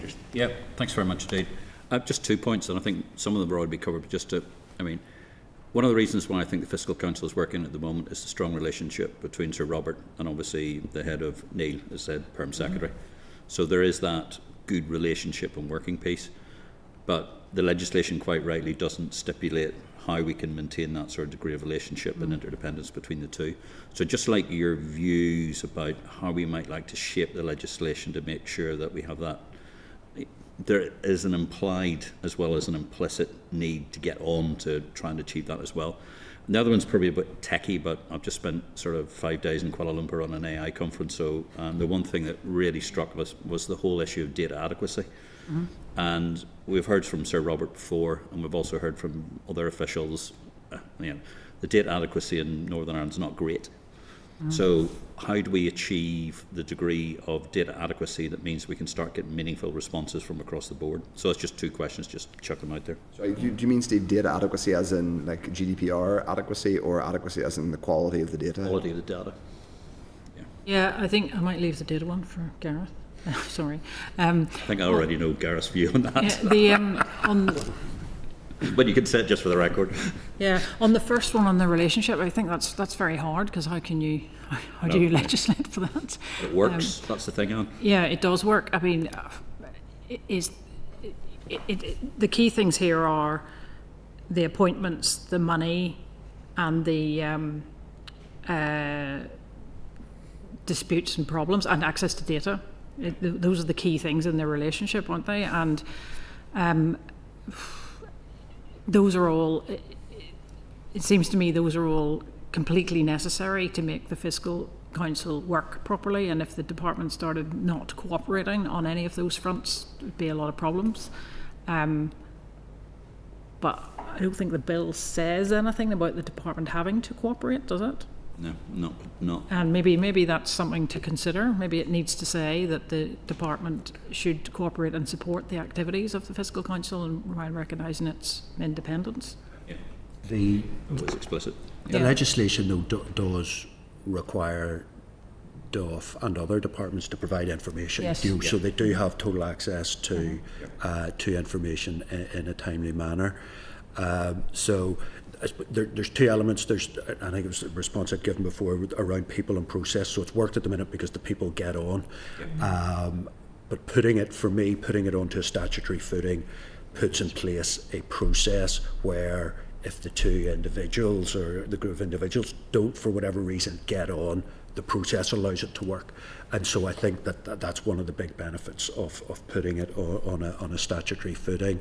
And on your data point, yes, I'm hugely supportive of using technology and data to improve the quality of all decision making, whether it's in government, public service, or elsewhere.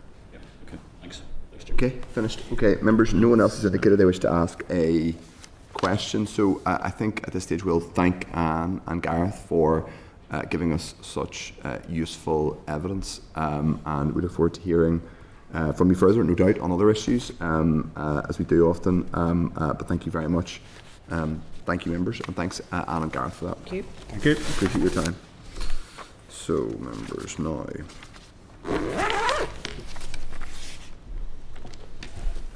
I don't think we have any follow-ups we require. We are still waiting to get. We will get written evidence from Nevin at some point. Thank you. So we're now going to go back and go through matters arising. Members, there are several matters arising for us to deal with. Agenda item 5 is matters arising. As I said, 5.1 is from the Minister for Finance, and it relates to correspondence we had sent and matters we had raised about questions over departmental remit, specifically questions over areas of civil law which are within the department's remit. Well, all of civil law is in the department's remit.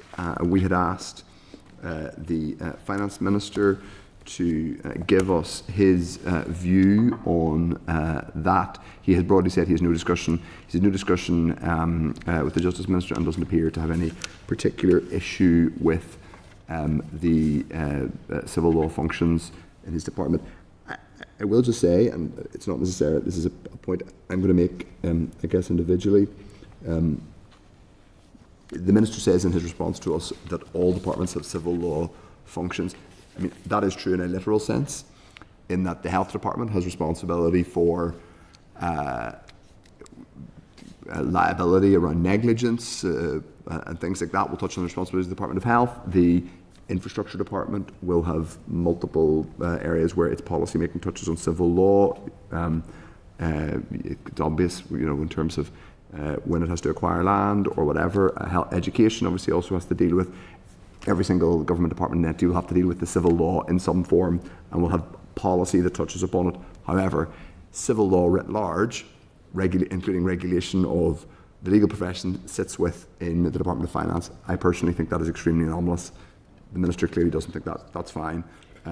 So I think that response is to note. But I think it is worth saying, and just putting on the record, it is not true to say that every department has civil law policy responsibility writ large. That's just the Department of Finance.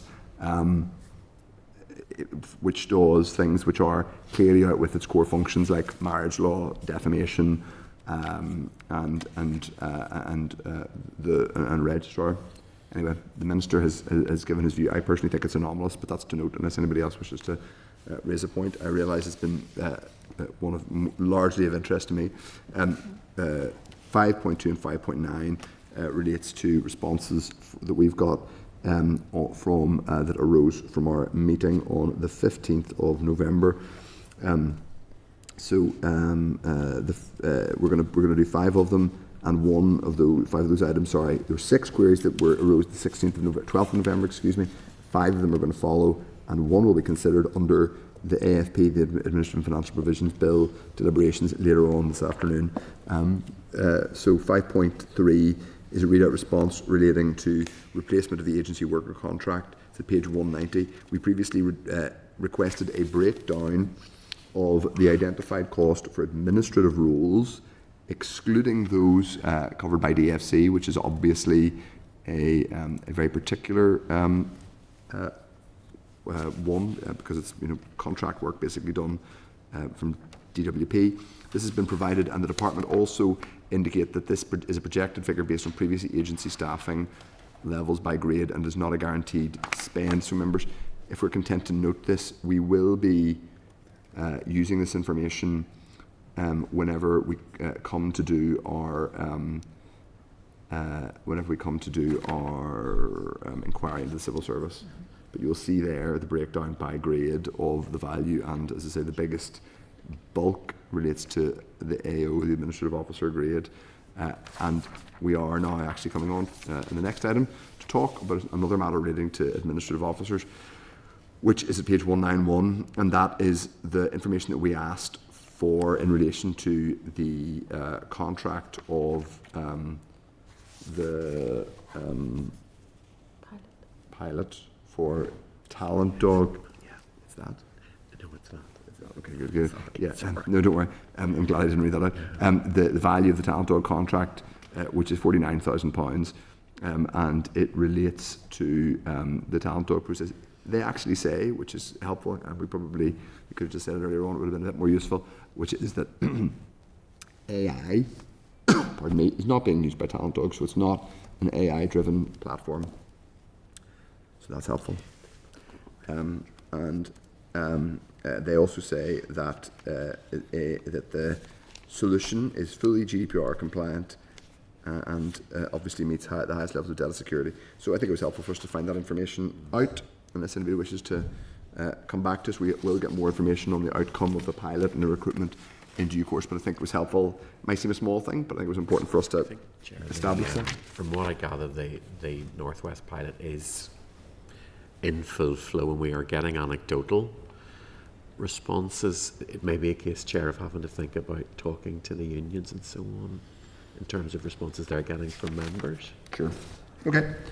So the next 5.10 is readout response in relation to the City and Growth Deals quarterly progress report. That's at page 19 of the tabled pack. There's a further response to the query raised on the 12th of November. The committee asked the Department for its assessment of the timescales and ability to utilise funding for an alternative project for the Mourne Mountains Gateway project, as members previously indicated. Is this new course? Is the one that we discussed last week, or is this the? This is new. This is new. Yeah, okay, so recall would ask questions about what was going on with the Southwest. And so the Southwest one, okay. So the Department has indicated it is aware of the proposed timescales and has reiterated it is in regular contact with both Newry, Mourne and Down and also the Belfast Region City deal. In relation to the Mid-South-West Growth deal, the Department is concerned about the delay in establishing its programme board and expects a further update this month. It is pressing the deal to set up the programme board and expect that this will happen once 3 councils agree a way forward. I'll bring in others. I'm sure the Deputy Chair might wish to come in on the Newry, Mourne and Down aspect. I'll just say one quick thing about the Mid-South one. I do think this is concerning. There's this outstanding question about basically who's in charge, and I know the council down there, one of the councils down there, Fermanagh Oma, had basically said no thank you. Now, obviously, there are always resourcing challenges. Taking on responsible ownership for a project has downsides, but that's really concerning. So I suppose we'll say to the DALO that we do want to be kept abreast of any developments on this.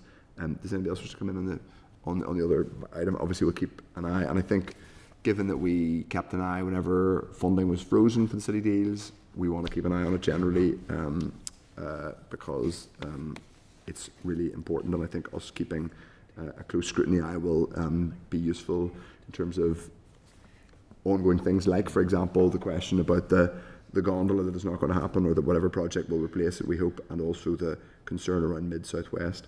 Okay, DAL rate response in relation to the multi-year budget. Members, of page 24 of the tabled pack, the committee had previously sought assurance that a multi-year budget would be brought to the Assembly before Christmas recess. The Department indicates that proposals for a multi-year budget will be brought to the Executive in December.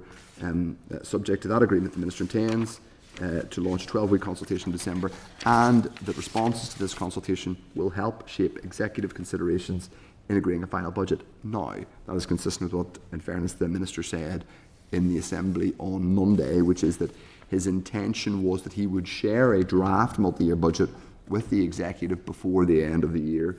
Without being facetious, that obviously is not the same thing as a draft budget either being agreed or published for consultation by the end of the year. Basically, that kind of means we haven't formally missed the deadline, but it kind of means you have to kind of, if it's not agreed before the end of the year, then you pretty much missed the 12-week period for the consultation being completed before the end of this financial year. So I think we should find out from the department in written form ahead of ideally the Minister coming to see us next week. But obviously we will be able to ask the Minister in detail about that next week. I would just put on the record that I think it's concerning. I appreciate the fact the Minister is sharing it with executive colleagues. We do have the precedent of multi-year budgets being published but not agreed, or at least circulated and not agreed, or circulated not agreed then published in draft form, and that being a bit of a handling. I think it's really important that this doesn't just become a kind of an exercise in, well, we'd like to do this, or this was our version but it's not agreed, and a kind of public horse trading or slanging match. I think the public out there have a right to expect that there will be a multi-year budget. Certainly that's been a clear expectation the whole way through, and I think it would be shocking, frankly, if one wasn't agreed, particularly given the headroom, all the main information, the core information that the executive and the finance department said that it needed was published in June. All we have had since then is a relatively minor update in terms of a bit of it, like what a relatively limited additional money this year and the next 3 years. As we have all said, pretty much we would have liked more, and it could have been better, and it could have been a better deal. All of that, but the planning could have happened in June. So just put that in the record. I think it's really concerning that we're kind of at this stage. Further to that, and I'll bring in any member who wants to add their own tuppence on it, the monitoring round question is an important one. I would like the committee to be kept abreast, and I mean not by the next meeting, I mean in real time in the next few days, as to whether we're going to get a monitoring round before. I don't know. It's in the ether that a monitoring round might be discussed at an executive tomorrow. If it is, I think I would hope that we see it in oral form before our briefing with the Minister. So just put that out there. I'm aware that other committees, much like ourselves, have had the briefing from their departments on the bids. The committee received its bids in written form from the department. So that would suggest that the majority of bids came in at time. That might be an update we want to ask for through data readout. That would be helpful. We have asked for it, but we've not had a response yet. But I think, considering the Minister's in next week, it would be useful to have something in writing for that. We've only got one meeting left, but I think on both of those, first of all, like as much information as possible for the meeting. We may have the monitoring round agreed, and then we may be asking him questions about the contents of it rather than where it is next Wednesday. But certainly in relation to the multi-year budget, I would just put on the record that I think it's concerning that this thing that we have expected and been told the whole way through would be ready by the end of the year is only going to be circulated in draft form without political agreement or any sign of publication by the end of the year. I think that's concerning, and obviously it looks like we're going to be unable to do any scrutiny on it, and that we're going to meet the 12-week. We're going to miss the 12-week consultation deadline. All of that appears inevitable at this stage. But anybody else wishes to come in, they can. Okay, right. 5.12 is the revised outturn and forecast. Outturn, that's at page 25. The committee had asked the department about the impact of revised guidelines for outturn and forecast outturn returns, and about how the Department of Health overspend will be managed in the next financial year. So that is page 25 of the tabled pack. The department has provided further information on how that DH overspend for year open next year will be managed, and indicated that both the Department of Education and the Department of Health submitted their returns on time and reported no difficulty in doing so. It also emphasises the Treasury has been clear that in the case of an overspend at block level, at provisional outturn and updated for final outturn, they will strictly apply the statement of funding policy. This means that any overspend will be deducted from executive funding in year 26-27. So, members, I think this is extremely important. We and obviously we'll have the opportunity to ask the Minister about this next week. The fact that the department are saying to us that significant overspends are, well, we know there will be an overspend in the Department of Health because it's an agreed overspend, but also in the Department of Education. I think this is basically, extremely concerning, and we can already see that the amount of additional barnets for this year don't match what was announced last week in terms of additional barnets, don't match the need, nor we can expect will the whatever comes out of spring supplementary match. So we are already under real pressure. I suppose the only point I would make is that the assurance that we had, all we really have at this point is an assurance from the Health Minister that he intends to manage it next year. So it does appear to be a bit of as vital as it was to pay healthcare staff, and they never should have had to wait until two-thirds of the way through the financial year. It's a wee bit make do and mend and kind of hit it and hope. The Health Minister said in the floor of the Assembly the other day that the first thing he intends to deal with in next year when he gets his a settlement for financial year 26-27 is pay. Fair enough, but then what other pressures are going to be will have to be dealt with, and I also think lots of people will think that they're a bit concerned that there isn't enough of a joined up plan, but I'm said enough, so if anybody else wants to come in they can. Deputy Chair. Yeah, thank you, Chair. And I think from pattern that we saw coming through previously and discussions we've had with Joanne McBurney and her team throughout the year, we have this culture of people bidding for the full amount, saying they're fully committed, saying they're over committed, and whenever we get through the last monitoring round and closer to the end of the financial year, quite often that drops off. So we've had the October outturn, but then we'll have the November outturn, we'll have the December monitoring. So probably until we actually have the outturn figures coming through from December, we'll not really have that clear of a picture as to which departments have fallen into underspend positions or what it's what the reality is that's going to hit. So I think that it's an important thing, and we'll be keen to tease that out with the Minister next week, because I do think that Joanne and her team were quite honest in their dealings with us, that they can only take what's coming from other departments to them, but as long as everyone's saying that they're spending to their full budget or overspending, that's all that they can take it at. But it'll be a couple more months of reporting, I think, until we see the full and realistic picture, which is not where we want to be. We need to have clear, accurate and real-time reporting, but we saw last year how it quite substantially changed over those couple of months. Indeed, and obviously it's not great if you end up in a situation where there are you're having to do a weird kind of year-end. Actually, these were all kind of planned overcommitments, which we can relax and ease, and that will help us manage an overspend right at the end of the year. It's just not the way to do things. That obviously was supposed to be partly answered by a multi-year budget.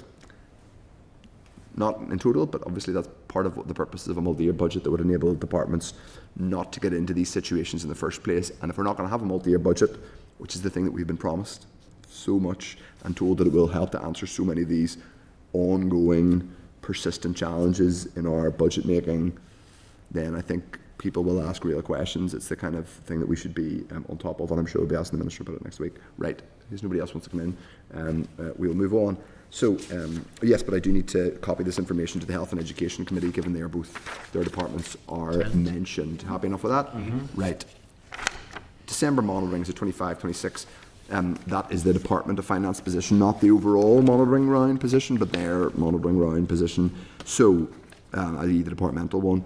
The department have provided to us in summary, which is there is an £8.2 million pressure in the rate rebate earmarked budget, which is proposed to be managed through a budget transfer from the Department for Communities, with the remaining 4.2 pressure considered as part of the non-earmarked position. In addition, it would be helpful, we might need to ask next week, in fact we could have asked Andrew or McAvoy or Rowan why that pressure has arisen in terms of rate rebate, and what because that's quite a large amount, to be honest. It is, for- Chair, and previously we'd seen an adjustment in the figures in the community's budget to kind of close the gap on that. Deputy Yeah. Chair wants to come in. Deputy Chair, sorry. Yeah, thank you, Chair. I had noted that just for query as well, because it seems to be something that's directly linked into, you know, payments of benefits whenever there's the automatic budget transfer coming through from communities on it, and I would be interested to get a little more information on it, and perhaps if we could get access to what that number has looked like in previous years to see, is this like a normal level of pressure, or is it quite unexpected? Okay. Indeed, I think we should, yep.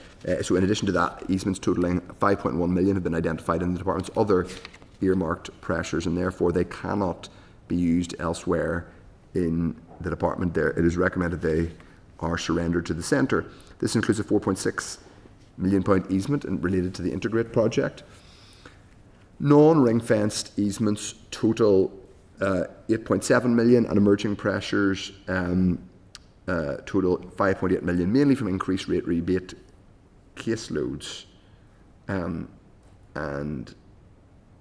increased costs due to recruitment exercise campaigns being expedited. Once these pressures and easements are set against the original over-planning position, this leaves the department in a break-even position of £0.3 million. The June monitoring over-planning position in the capital budget was reduced to 0.9 million from 10.9 million. This will be managed through likely slippage and by holding IT purchases until funding is available. So this is to note, but we will be getting departmental official briefing. Yeah, Deputy Chair. Yeah, thank you. And I just wanted to flag it's, you know, given the overall, you know, relatively low value of Department of Finance operational budget, to have £8.7 million of easements coming forward due to relating to delays in filling vacancies across the Department of Finance. Once again, it just highlights the question, and coming into our inquiry, you know, are these real levels of vacancies? And, you know, it's very similar to the amount of pressure that they find elsewhere. So just wanted to flag the level of that. Yeah, I've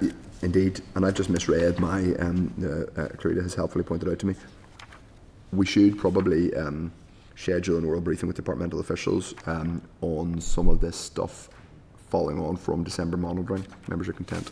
We can do that with departmental budget. I've now forgotten the name of the official. Is it Gavin? No, That's Patrick.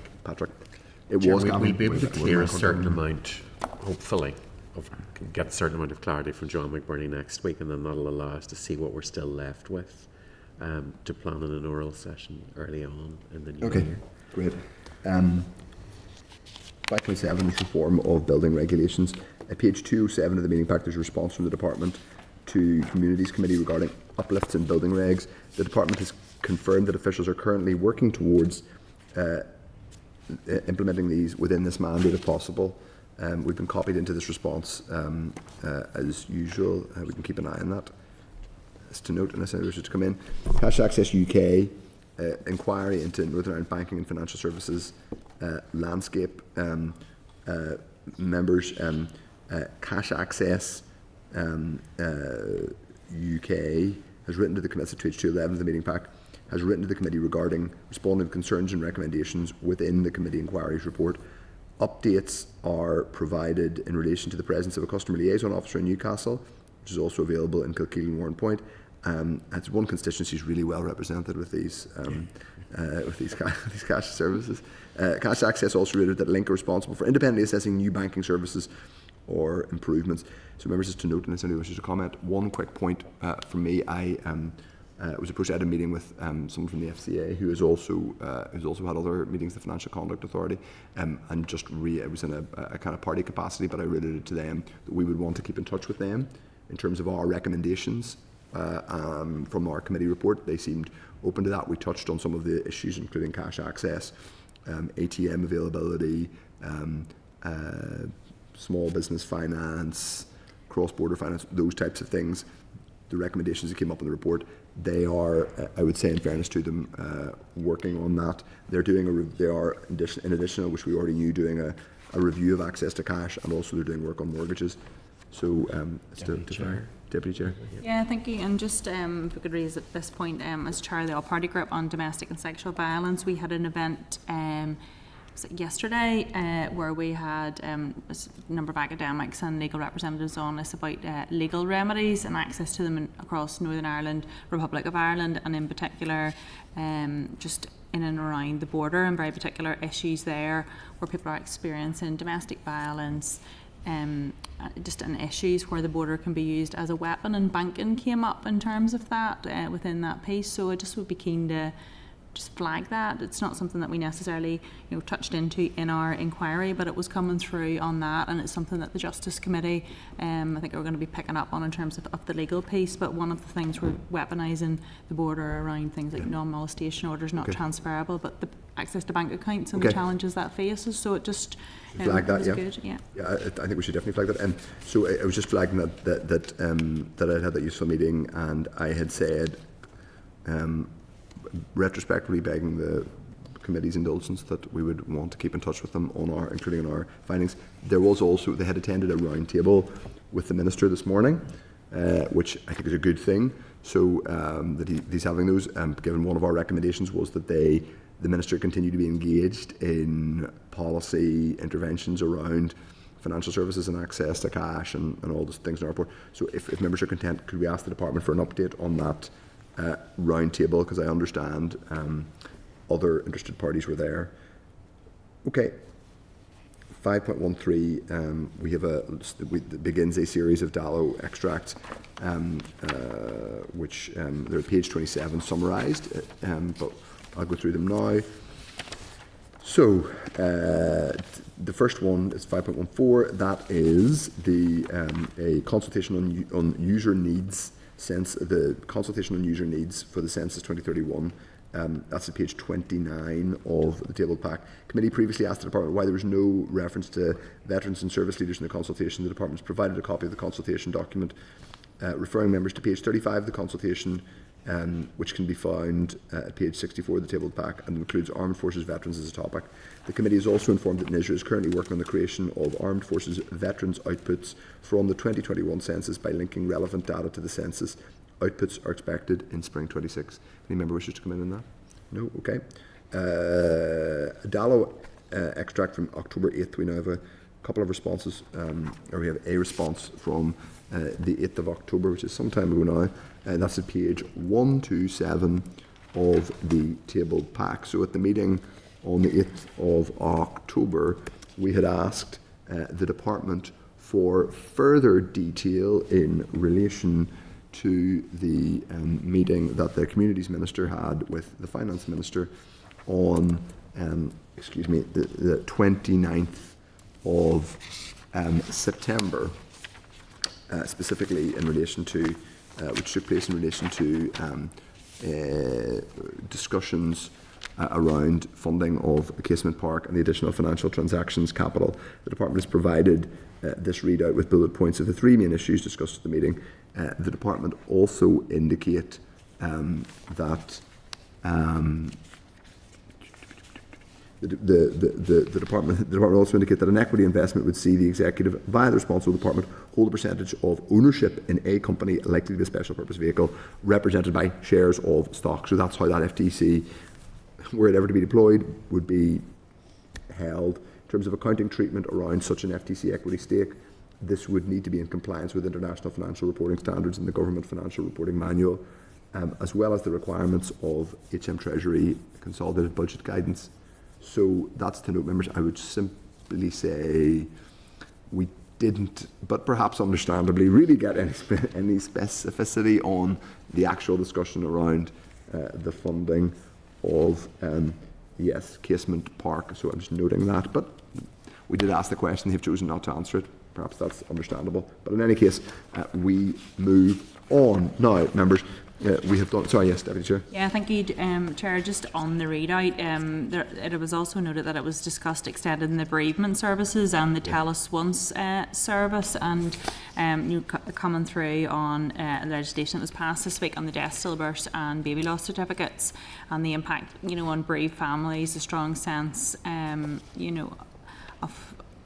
of the need for improved bereavement services across Northern Ireland. I wonder, is there anything more? Like, there's not much detail in the readout. I wonder, could we pick that up again? Because the Tell Us Once service is fantastic. It takes a lot of burden and distress off families, where all of the different government bodies are able to notify as to somebody's death, and I think it would be something really good if it did sit with the Department of Finance, that we as a committee were able to highlight. But I do appreciate that it probably has it maybe does sit more with communities, but I just wouldn't want to. We did ask, didn't we? We did ask, and they didn't really answer. It's, I think from what officials had said, in GB there's more joined upness across the system.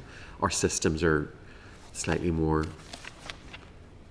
not joined up, for want of a better word. Yeah.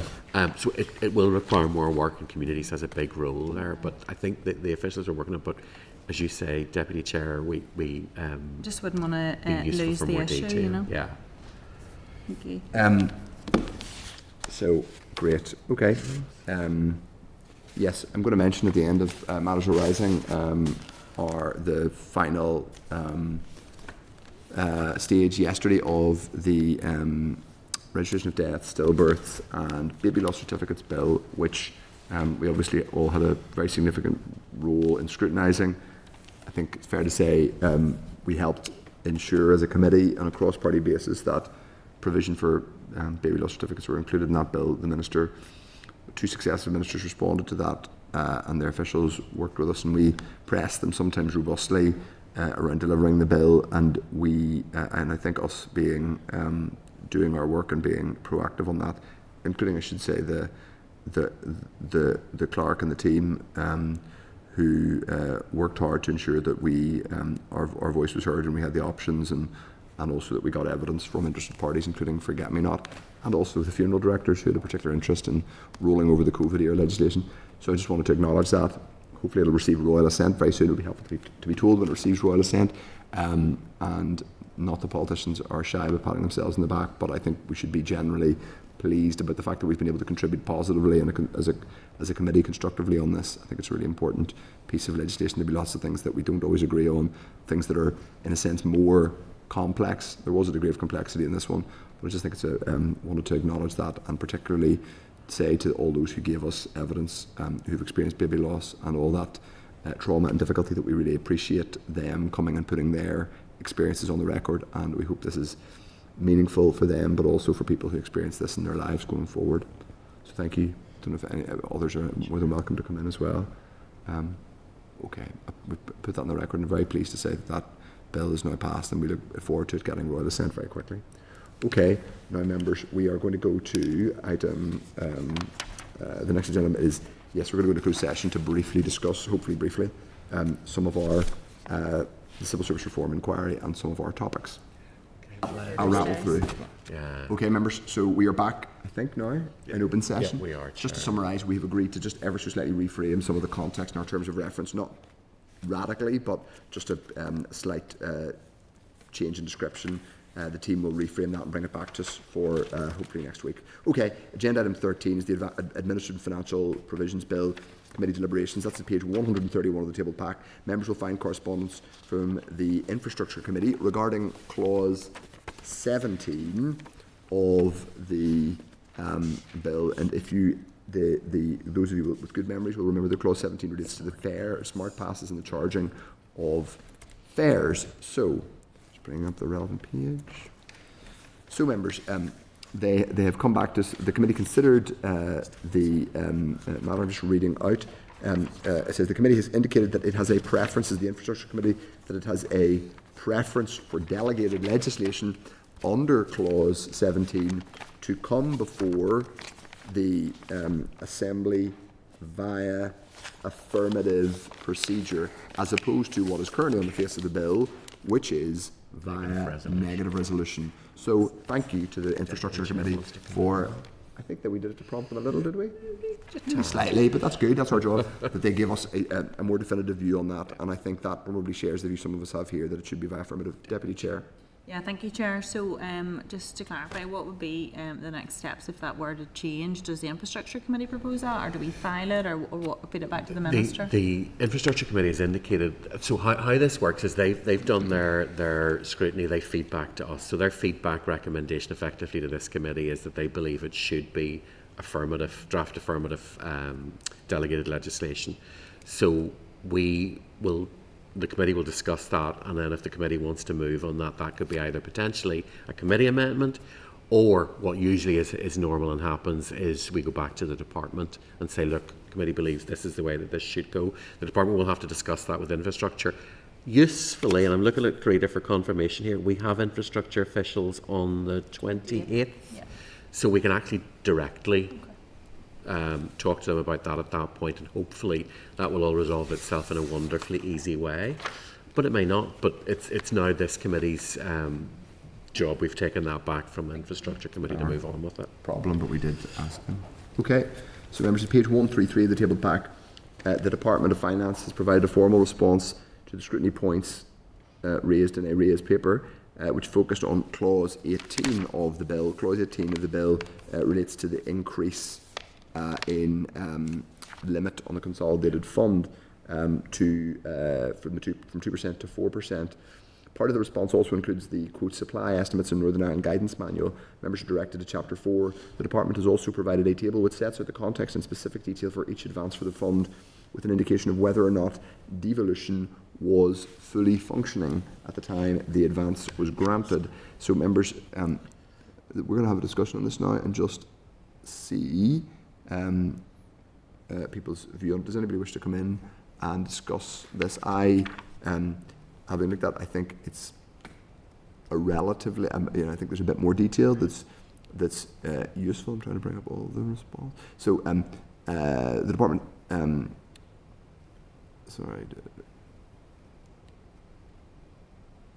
it says they summarise in their in part of their analysis. They tell us that this is the risk of exceeding the 2% limit. The risk exists regardless of the budget bill being brought through the Assembly or Westminster, as would be the case if the local administration was not functioning. I'm not sure that totally answers our question, but anyway,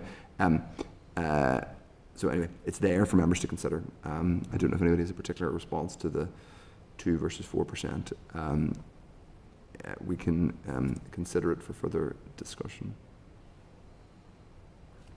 Members content? I want to come back to you. It's fine. Okay, so members, what we'll do is include the information we've got in the evidence base of the bill to inform further consideration and clause by clause, and we will write to other relevant jurisdiction. Sorry, that's the next point. That's the Fiscal Council. Yeah. No, that's it. Yes. Yeah. Are we doing that for? Yeah, we'll do that. That's for Fiscal Council. Yeah. Okay. So members, we will also write in relation to asking other jurisdictions for their comments on their engagement with IFIs, that's independent fiscal institutions. That's for the Fiscal Council bill, I should say, rather than. Sure, we put it in under that just till we get agreement to it. Agreements to it. Okay, yeah. so I got myself a bit confused there. Sorry. That's for the Fiscal Council bill, not the Administrative and Financial Relations bill. Okay, right. Members are content. Agenda item 14 is the review of arm's length bodies. So at page 224 of the tabled pack, there is a written briefing. There's a briefing paper from the Department of Finance on the review of ALBs. At page 305 and 306 of the pack, the main pack, there are DALO readout responses that were previously given to us. The briefing paper in the tabled pack sets out the current position in relation to the ALB pay landscape review and the ALB review exercise, including detail on the data collection template being utilised and views being sought. So members, at last week's meeting we discussed this issue and agreed to seek clarity from the Department of Finance on comments made by the Finance Minister during question time regarding the urgency of the review of ALBs, and asked if this will alter the expected completion date for this exercise. For this current exercise, members also agreed to write to other executive ministers to ask what work is being carried out in their departments with regard to reviewing their ALBs. Members will wish to note the paragraph 21 of the written briefing, which specifically refers to the agreed action of the committee. So, to go to the the response we have, I'm trying to find the right bit. It says the department is. What do you wish me to make clear? Paragraph 21. That's very good. Okay, thank you for drawing my attention to paragraph 21. Yes, the Finance Committee has written to. So they've written to other committees regarding. They note that we have written to other committees regarding our ALBs, which has generated some correspondence for the department to respond to. They sound very pleased about that. The department understands that consideration is being given to writing out to departments to request further information on the status of their ALB reviews. However, running multiple data collection exercises in parallel risks creating duplicate and confusing requests for departments. Given this, the department suggests it may be more useful to let the department seek to gather all necessary information through its ALB review exercise and share the results with the committee.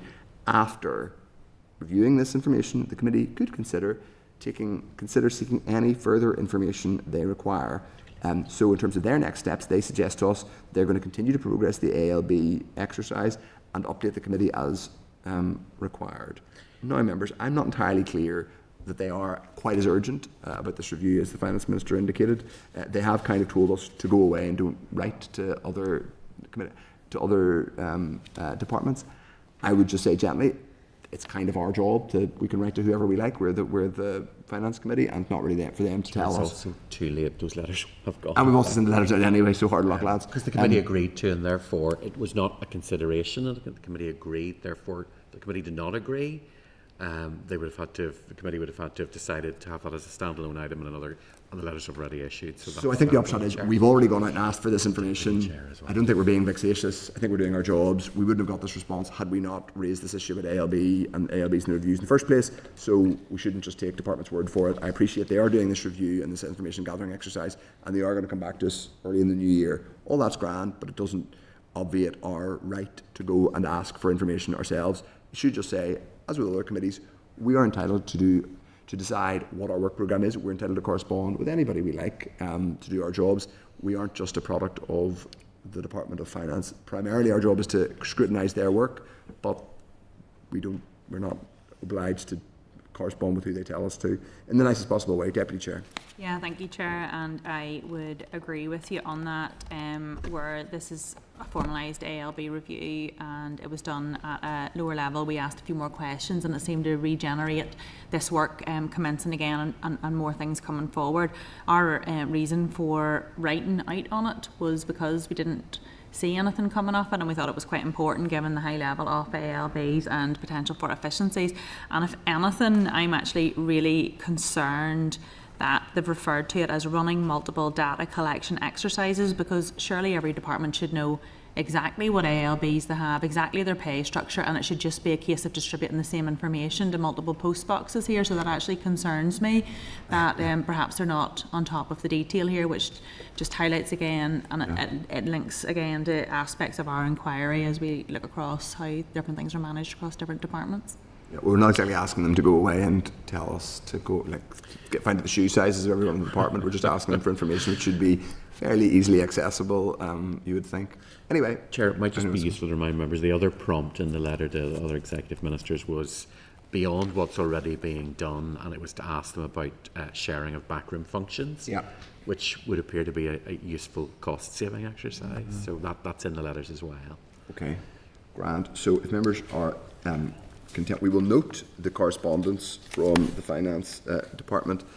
We will copy that written briefing to other committees who are looking at this as well. Some of them are, and we will await the responses that we're getting from other departments. As I say, we'll note the request from the department that we not write to other departments, but respond to them by saying, sorry, it's too late, we're doing it already. Right, okay. So members, great. Okay, there's also a related item which is at page 229 of the table pack.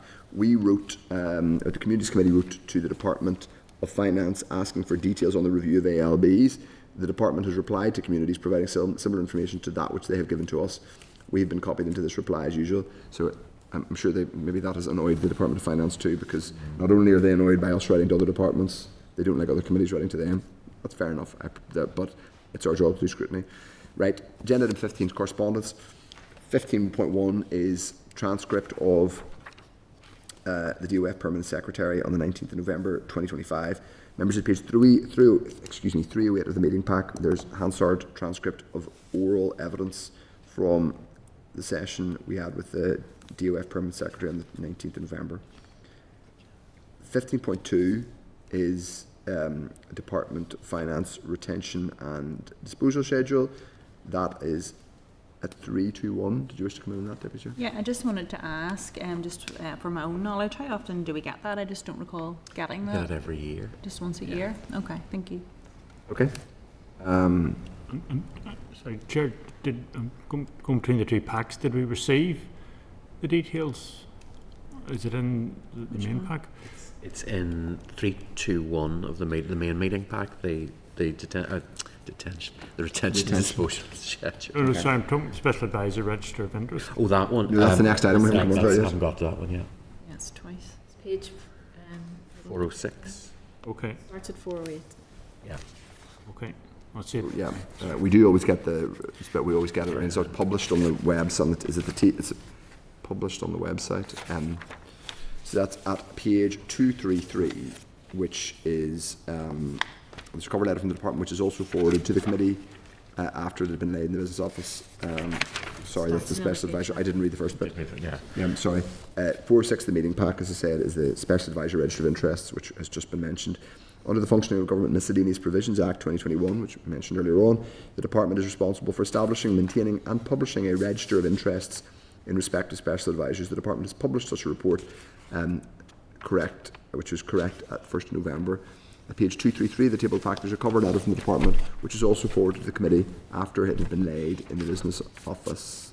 So that is a function, and it sort of reinforces our responsibility for matters relating to the civil service and performance of government.